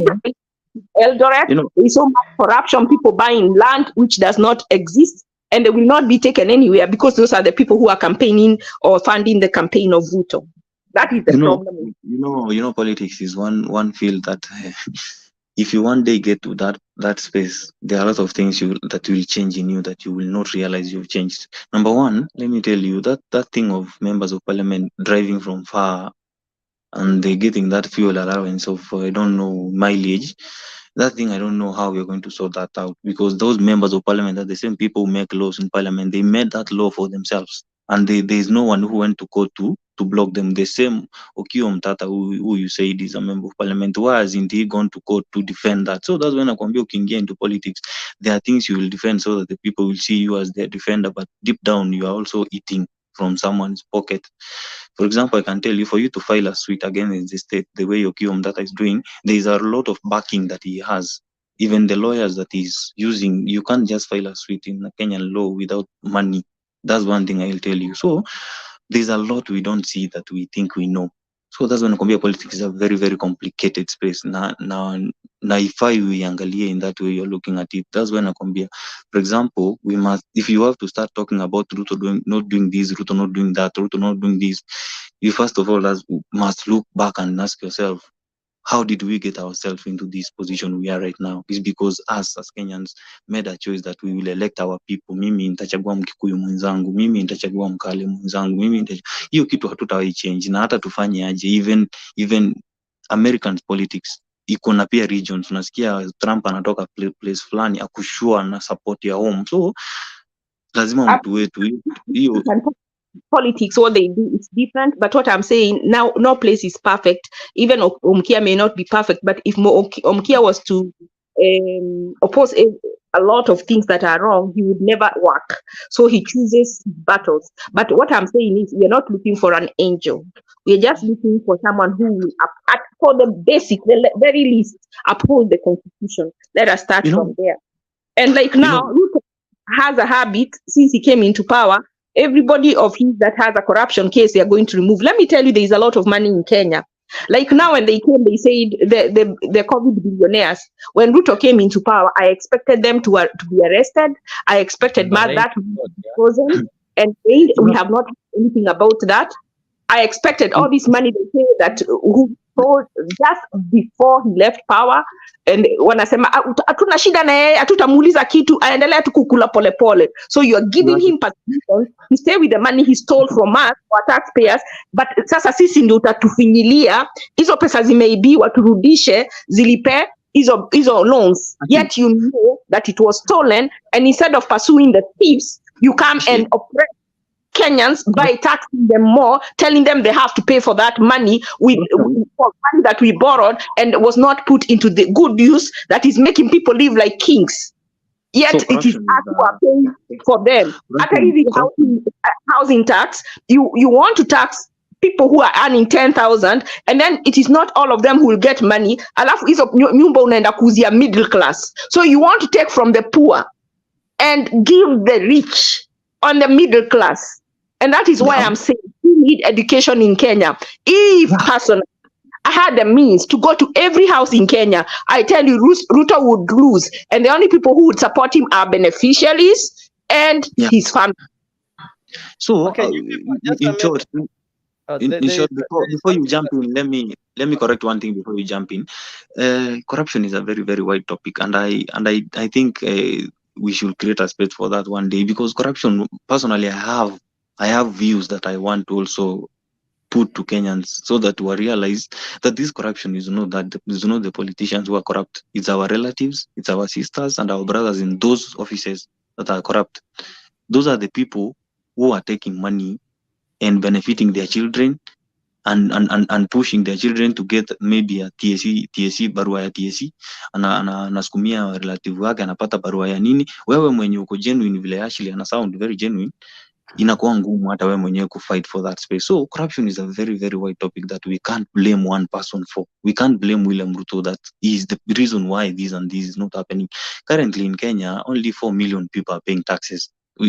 Hiyo kitu tusisahau. Out of 50 million people, only 6 million Kenyans are paying taxes. Out of the 18 million who are registered for KRA, when you are gonna KRA pin, only 6 million people don't file nil returns. So ukiangalia there's a problem of creating a tax base. Kitu ya kwanza Ruto anafanya, hata mimi mwenyewe nataka pia nyinyi msikie point yangu. The reason why nakwambia this is Ruto that you guys are going to are talking about, he's doing some difficult decisions. That's why you think that the unpopular things that he's doing are there to benefit some people. But also try to look at these things from this perspective, that if we have a very small tax base that has sustained Kenya for 60 years, this small tax base, what if we enlarge, we expand this tax base and to figure at 10 million peke yake, and we have 10 million taxpayers in Kenya, we can balance this country without even borrowing money. But right now we are in that situation. We can't get ourselves out of that situation until we figure out how. That's why you have to be deliberate as a leader. That's why you have to stand firm. You have to make some unpopular decisions for you to get to that point.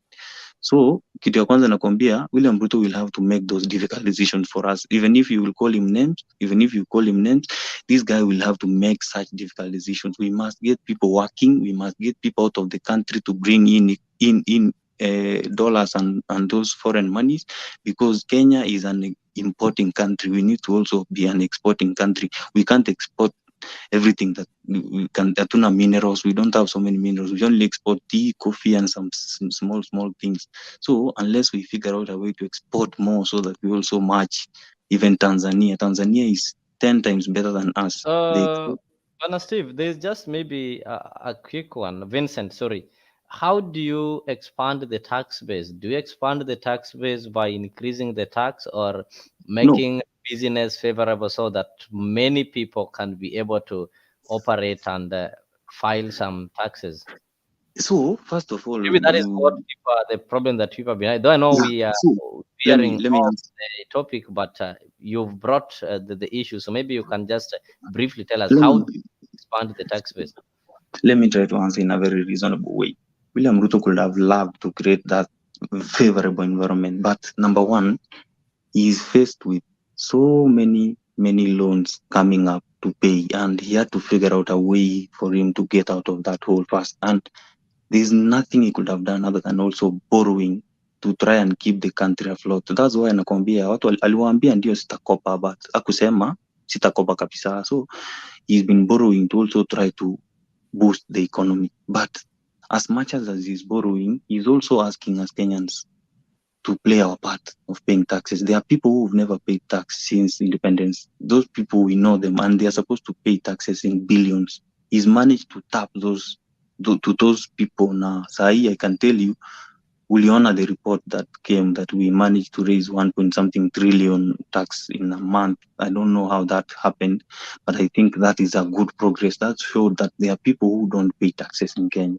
Right now, he's going for, I don't know which people I heard that they are going for those people who should pay small taxes. Hata kama ni kidogo, kila mtu tu alipe ile portion yake. No, so that we use that money to also create another money. Unajua unatumia pesa kutafuta pesa. So if we get our own money to service our budget, we stop borrowing and we start making our own revenue. Hata kama ni kidogo, bora borrowing ikue pia ipunguzwe.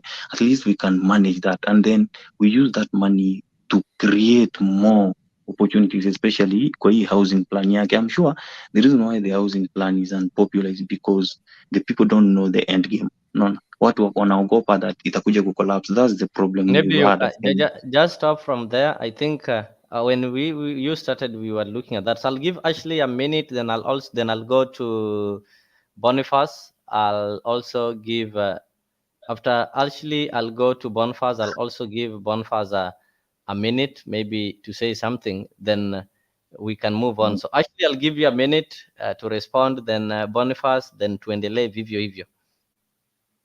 Thank you. Yeah, because the points are too many, I think one point at a time is good. I don't think people have a problem paying taxes. The problem is, once we pay the taxes, the money looks to be mismanaged.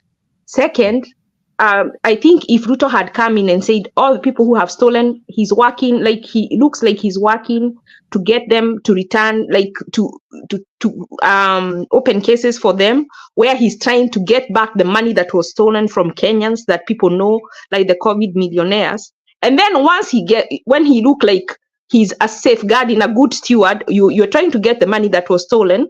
And then at the same time, you tell people to pay. And then they actually see not money to pay to go and pay loans. What wameuliza, there is a question, are these loans legal? How about we first audit and find out which is legal and which is not? And then we can actually pay loans that were used to benefit the Mwananchi.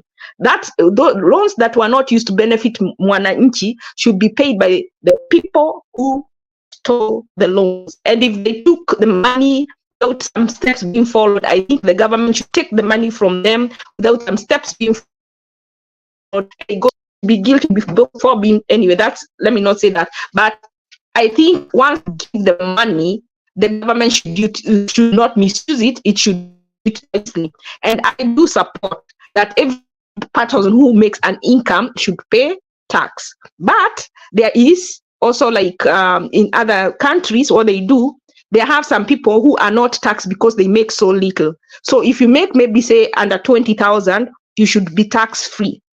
And then anybody over 20,000 pays tax, just for being fair. And you can't tax everything. You tax M-Pesa, you tax everything. So even the money, the net is too little. And then there's nothing being done. It's for paying back loans that were stolen. That is unfair. That is where the unfairness comes in. So it is not that the money should be not paid. And it is unfair for people who are making money where they have former employment to be taxed and people who are informally unemployed to be not taxed. The fairness should be that anybody who earns an income should report it to the government. And if you make over a certain threshold, let's say 15,000, then you pay tax on that. That is fair because you expect good roads, you expect good hospitals, then you should pay towards it because it is penalizing people who are formally employed when you just tax only a certain bracket. That's my take. I'll go to Boniface. Boniface, just quickly. I know we've overstayed, and if we open this thing, affordable housing, if we open it now, we will not be able to finish it. We are 3 hours 30 minutes. Actually, we've overstayed. So, Boniface, I'll quickly give it to you. And this housing thing, I don't want us to open it today. We will open it. I'll get in touch. Thank you, Mr. Actually, Leo. I'll get in touch with Ashley so that I can know of availability. At least now I have a clue of the time that she can be available. So we'll schedule it at a time that is favorable. So Boniface, take it up. Okay, thank you, Mr. Leo. And again, I want to congratulate Ashley and the Honorable Vincent. So again, here we need to create time again. We make another schedule for this corruption, because as Honorable Vincent has said that this corruption case is so wide, so we need to focus on it on a deeper detail so that we can know what it entails. Because here we are focusing on many things. At the last 10 minutes we have been discussing, not 10, 20 minutes. We have been discussing on matters on corruption, on matters on how there is an embezzlement of public funds, a lot of things, and all they come to end into corruption. So we need to focus on this one, and we're going to create another link so that we can discuss on it. And I hope that Honorable Vincent and Ashley will be here. And again, we're going to add another participant so that we can discuss it, and we try to enlighten the public and the citizens, the common mwananchi, on how we are going to counter this issue of corruption that is happening massively in Kenya. Thank you. Ben Boniface. So I think we can have our closing remarks. So Ashley, I think we'll organize, I don't know, tomorrow, the day after tomorrow, this housing. It's a debate, and I want to send you to go and listen to the presentation by one Wamuchomba. Yeah, Wamuchomba, I think, is the Githunguri MP. That lady soberly tackled the issue, and actually the people who were in parliament that day, they really looked at it in a sober way. And at one point, Wamuchomba was asking, why are we telling Mama Mboga that we're building them houses, yet we know very well they're not part of that scheme. They are not in that scheme. Their money is not collected. We know very well they'll not receive these houses. Why are we lying to them? So you go, I'll get you those clips of what these MPs had to say on it. Then we can come and have some sober discussion and see how we can be able to educate our people on these matters. I know there is a public participation that is supposed to take place, and the MPs promised that in the next 3 to 4 days they want to ensure that the bill is done and signed into law by the president. But we need to educate our people. Even I know the public participation that they normally say doesn't take place in real sense. We normally have a section of people that are put in one place and the videos are recorded just for purposes of convenience, so that they'll say they had some public participation, but the real one doesn't take place. You can see Jeff Mburu. I don't know if Jeff, you want to say something before we end, but I'll give it to Ashley. I'll give you this opportunity. Then after that, I'll just give Jeff some 2 minutes to say hi to us.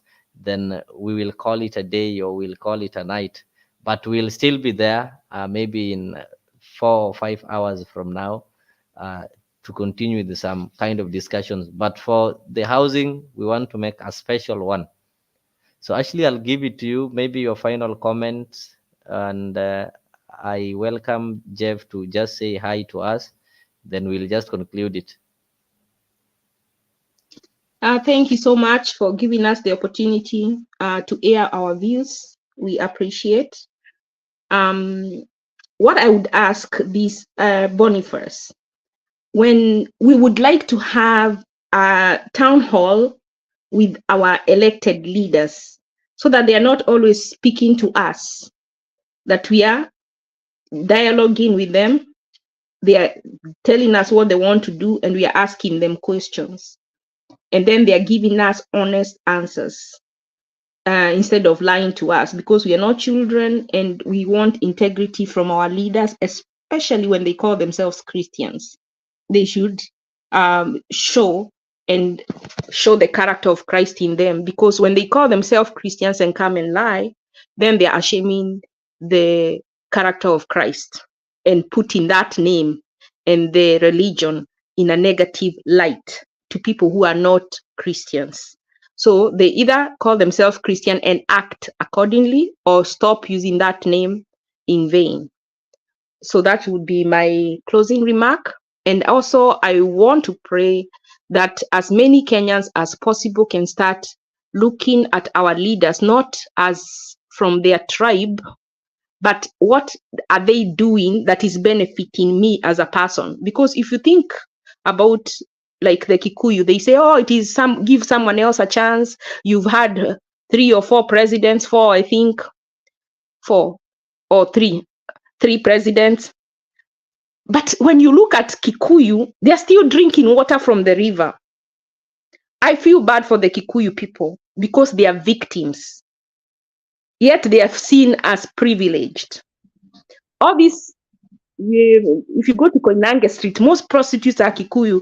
If you go to the Gulf, most of those who've been returned in coffins are Kikuyus. So what benefit is it to them that they have had all these leaders? What benefit is it to them in their numbers?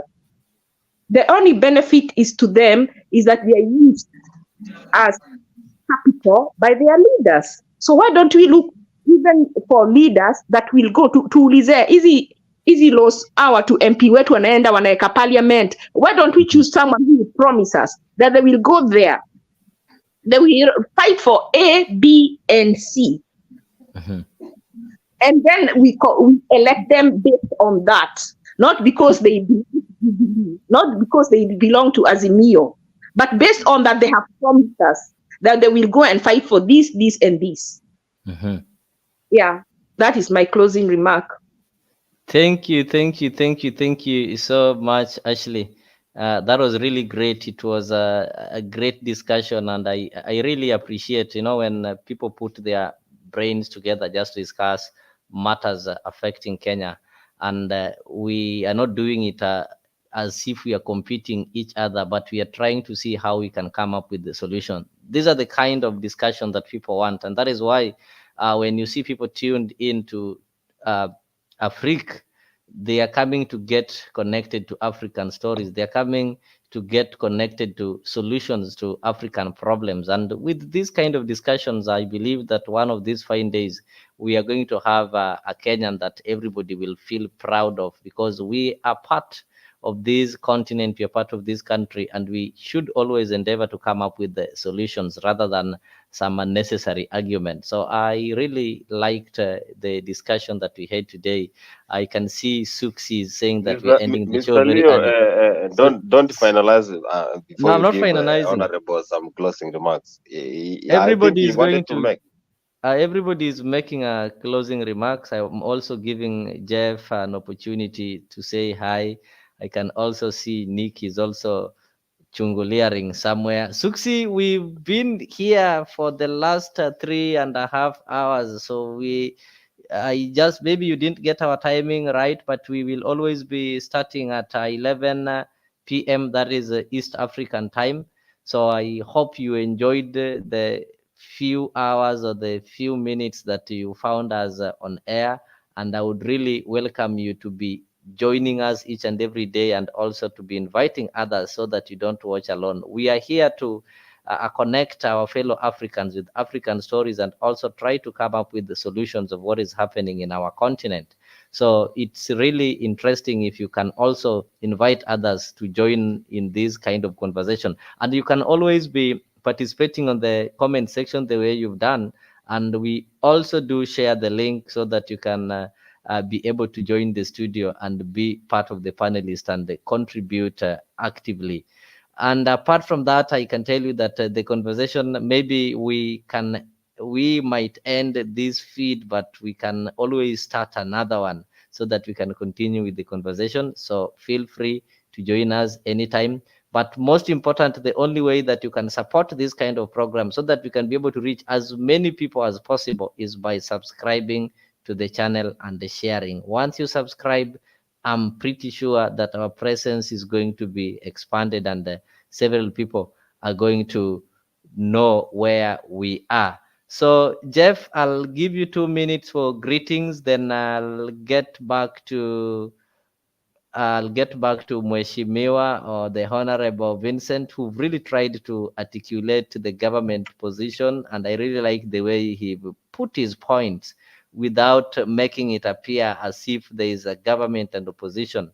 This government belongs to everybody. We are all citizens. But I like how he really tried to explain the government policies, the ones that are negative and positive. And Honorable Vincent, I welcome you anytime, be it morning, be it evening, so that we can be able to discuss these kind of things. You can be able to tell these people what the government is doing and why the government is doing it. And you can also be able to learn from the comments that you receive what people feel that is not being done right. So I just want to take this opportunity to thank you and welcome you always, and ensure you get my contact so that I'll always be alerting you when we have something to discuss, and also to give you some leakage so that you can be able to prepare early enough and get the facts that is needed here at Africa. Thank you. Jeff, good morning from this end. Mburu. Suksi is telling me the night is still young. You know. Good morning from this end. Fine, thank you. I'm fine, thank you. I even don't want 2 minutes. I just want 1 minute just to say hi to all of you. Yeah. And Leo, you didn't even tell me is coming. I would have joined. Sorry? I like having a discussion with Mr. Buru. Mr. Buru, you have been so busy. We have been engaging you. I don't think whether we are not aware about it. I've been too busy today, and I was not able to join. But if you told me Ashley is coming, maybe I would have joined. No, you knew Ashley. Ashley doesn't announce her coming. But what I like with her is that she normally prepares before coming. So in either way, if I would have ambushed you that Ashley is coming, you would have lost, because she came prepared with facts and she even wrote notes. So you would have just come like that. And I wouldn't like a situation whereby we start counting somebody is having 2 versus 1. So all in all, Ashley will confirm, then I'll let you know either tomorrow or the day after tomorrow. We are trying to gather much information on this affordable housing thing. And basically what Ashley wants is that we educate our people. We do some civic education. And apart from that, she's also introducing an alternative for the people who've been thinking that if it is not Raila, it is Ruto. If it is not Ruto, it is Raila. I know people have been having that school of thought. So Ashley is also bringing a third pillar who is called Okia Omtata. So next time we engage her, she'll be able to tell us why she believes Okia Omtata can be an alternative voice in this country and can be able to steer the opposition and be part of the government that will transform this nation. I'll ensure that she does that. And maybe apart from that, there's a nice comment. Wambie Mburu achane na Ashley kabisa. There's somebody who comments here, but I normally fear highlighting his or her comments because of the name. I speak some Swahili and there are some names that... So my friend, try to get a better... I'm not saying that the name is bad, but try to get a a name that can be printed in public so that I can always be able to address you by that name. I'm sorry, I'll be reading your comments, but I can't read the identity over there. Pole. So Mburu, your greetings are much welcomed, and I just want to tell you to prepare yourself well, get the government stand, your stand, and also get us more information how affordable housing is done in the country where you are, and maybe the procedures and some facts behind it. We are going to get some long hours just to deliberate specifically on that. So with all that said, I saw somebody at the background. I don't know if he's interested in saying hi. If he's interested, I'll give him an opportunity. But if he is not interested in saying hi, then I'll get it to my friend Mweshimiwa here so that he can be able to give us his final remarks. So True TV, good morning. Good evening, good morning, Leo. Yes, How are you? I'm fine, thank you. Sorry for No, maybe getting you out of your busy schedule. No, I've been listening to the talk throughout. I liked Vincent's contribution, and Ashley, definitely she doesn't disappoint with the way she looks at things. It is impressive that we are discussing about our country and the future that we want in our country. I like when Ashley brings the future perspective of Kenya, and the future perspective of Kenya lies within us. We are not people who are tribal, and we need to push that agenda that Kenya has reached a point where we are maturing politically. With Ruto's leadership, although so many people will say that he has employed his tribe and all that kind of a thing that is happening, but he has created a balance, and he has given an opportunity to very young people to get into leadership. So even as we move forward in our political discussions, let us look at Kenya without these tribes, without the 42 tribes. Let us look at Kenya that is united. Like today, we are united to see Baba getting that position of the AU chairmanship. That is a good thing. And the president has taken a key lead and saying, this is our man. This is somebody that we want in that position. So despite their political differences, now you see Ruto, a statesman, coming out clearly and saying that he will support Raila Odinga in that particular position. That is what we want. We want a country that is united. When you see Kenyans praising Tanzania while we are doing so badly, then you really wonder if we are nationalists. We should put Kenya first before putting our interests. So anything that a Kenyan is going out there, if you see our runners doing the 800 meters or the 10,000 meters race or the marathon, we all cheer. When we see Harambee Stars taking an opponent in the field, we all cheer. So politics sometimes is like football.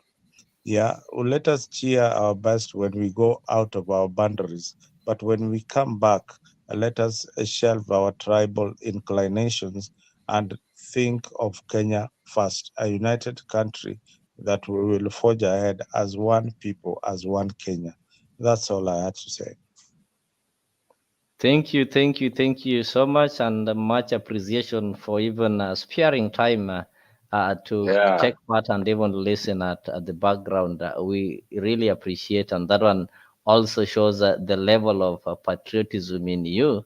When you just, I know most people at this particular time, they are glued in CNN and Fox News, and some are even watching some other international news.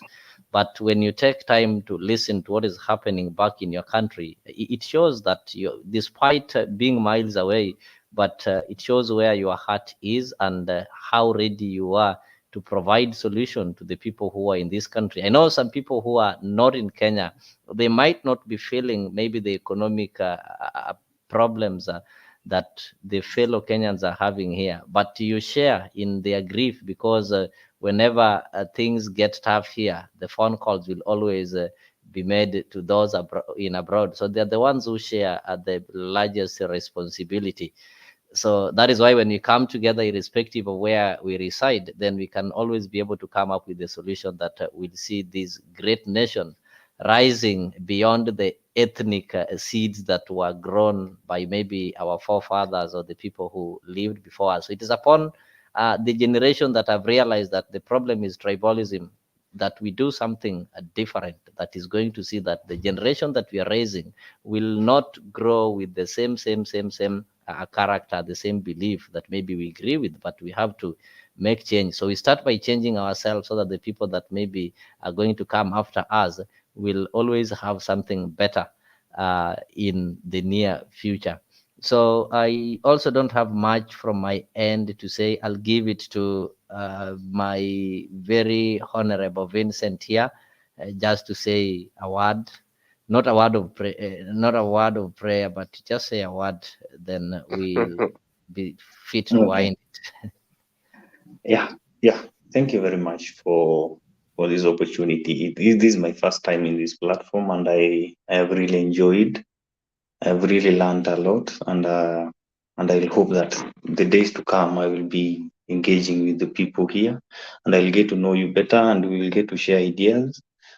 And I know we have a future as the people, and personally, I know I have very, very great ambitions, and I know one day my name will be read somewhere, maybe with some of you as my cabinet. So my wish is that my wish is that let's always put Kenya first, no matter what. Let me say, no matter what, we might differ, but when we are attacked as a nation, let's defend together. Let's get together and defend ourselves. So, and I know I could speak a lot, but I know today, when I got to this platform, I started with a topic about Raila going to AU, and then slowly actually changed the topic to some serious things. Of course, I wasn't prepared for that, but I'm always ready to say and speak my mind. And I know if you open a platform for us to talk about all those things, I have a lot of things that I've written down myself. It's just a matter of opening and saying what I feel should be done. I also don't agree 100% with what the government does. I also have some things that I disagree, and I have things that I feel like the constitution of Kenya is lacking. And I think like it's time for us to also talk about those things, especially the institutions that are supposed to oversight the government, starting with the parliament. That I don't think that parliament will ever change as long as we have politicians being elected to those posts using parties that are like UDA, ODM, and these parties that we know so well that these members will always say hi to the boss every morning. The boss will tell them, hi, go and pass this deal. I feel like we have a problem with the institutions of, especially they also this institution that we call the criminal justice system. A corruption case takes years to get out of court, and that's why I feel like it will be so difficult for Kenya to fight corruption if a president cannot stand up and even fight the courts also, so that the courts can be efficient. So I think in Kenya we have a lot of problems, but we are far much better than our opponents and our brothers and sisters from Africa. We are far much better and progressive in terms of our constitution. We should also take pride in that, and we should thank our forefathers for doing that job for us. So for tonight, I think I should end it at that, and wish you a very, very special night for those who will sleep now. And And I hope tomorrow when you send me that notification, I will get time to join, and then we have this discussion. There's a lot of topics that we can talk about, and there are a lot of ideas we can exchange as a people. And as Ashley said, it will be so good if we plan town hall meetings, but I know Kenyans will always want something to eat for lunch, for coming to attend such kind of things. That's why I also see like Kenyans are also the problem. We must also learn to teach ourselves to do things out of free will. For example, right now, running for a member of parliament seat, you need about 56 million for you to even contest, and I'm not sure if you will win. So Kenyans are always a problem, and we put that problem to politicians, and we Kenyans are the next politicians. So there's a lot of things we can talk about in this platform, and we just need to plan one topic a day so that we exhaust a topic and then we finish, and then tomorrow we plan another one. I wish you so well, and I hope that tomorrow when you plan to send me that leakage that you said, you will send me in time so that I also prepare that housing thing. Is something I also feel like it's a good agenda, and is something that as Kenyans we should not look down upon it, but we should also be very careful when we are supporting that thing. I have both negative and positive views on that, and I think if I put them to you guys and we exchange, we can come up with something that will make Kenyans realize that maybe there's a good or bad that will come out of this thing. Thank you very much, sir. Thank you, guys. This is a Freak 24-hour TV. This is an open political live talk that we normally have here each and every day from 11 p.m. up to past midnight. I know it can never end. That is why I have to end it, because if I leave it, it will never end. And just before I end it, I just want to apologize on behalf of everybody to our viewers that for those people who are watching us, save for the ones who are listening, it's a video, but I'll have to apologize that next time you'll be able to see everybody, you'll be able to see them as you listen to what they are saying. So I'll apologize on their behalf. Maybe because of one or two reasons, you are not able to see them in the video. So don't mistake that it is normally an audio show. So poleni. So with all those very many remarks that you've said here, I just want to remind you that this is a Freak 24-hour TV. And if you've not subscribed, kindly go to YouTube and ensure that you subscribe and turn on the notification bell. Najua kuna mtu ananisikiza kila siku, and you're watching me from Tembei TV. Now just subscribe a Freak. We're having so many programs that you've been missing, and that is why somebody is coming kama tunamaliza anasema show ndio imeanza, jana sikuwaona. It's because there are some days we are not in Mutembei. We are specifically on a Freak. So ensure you don't miss any of our episode by subscribing to a Freak 24-hour TV. Thank you.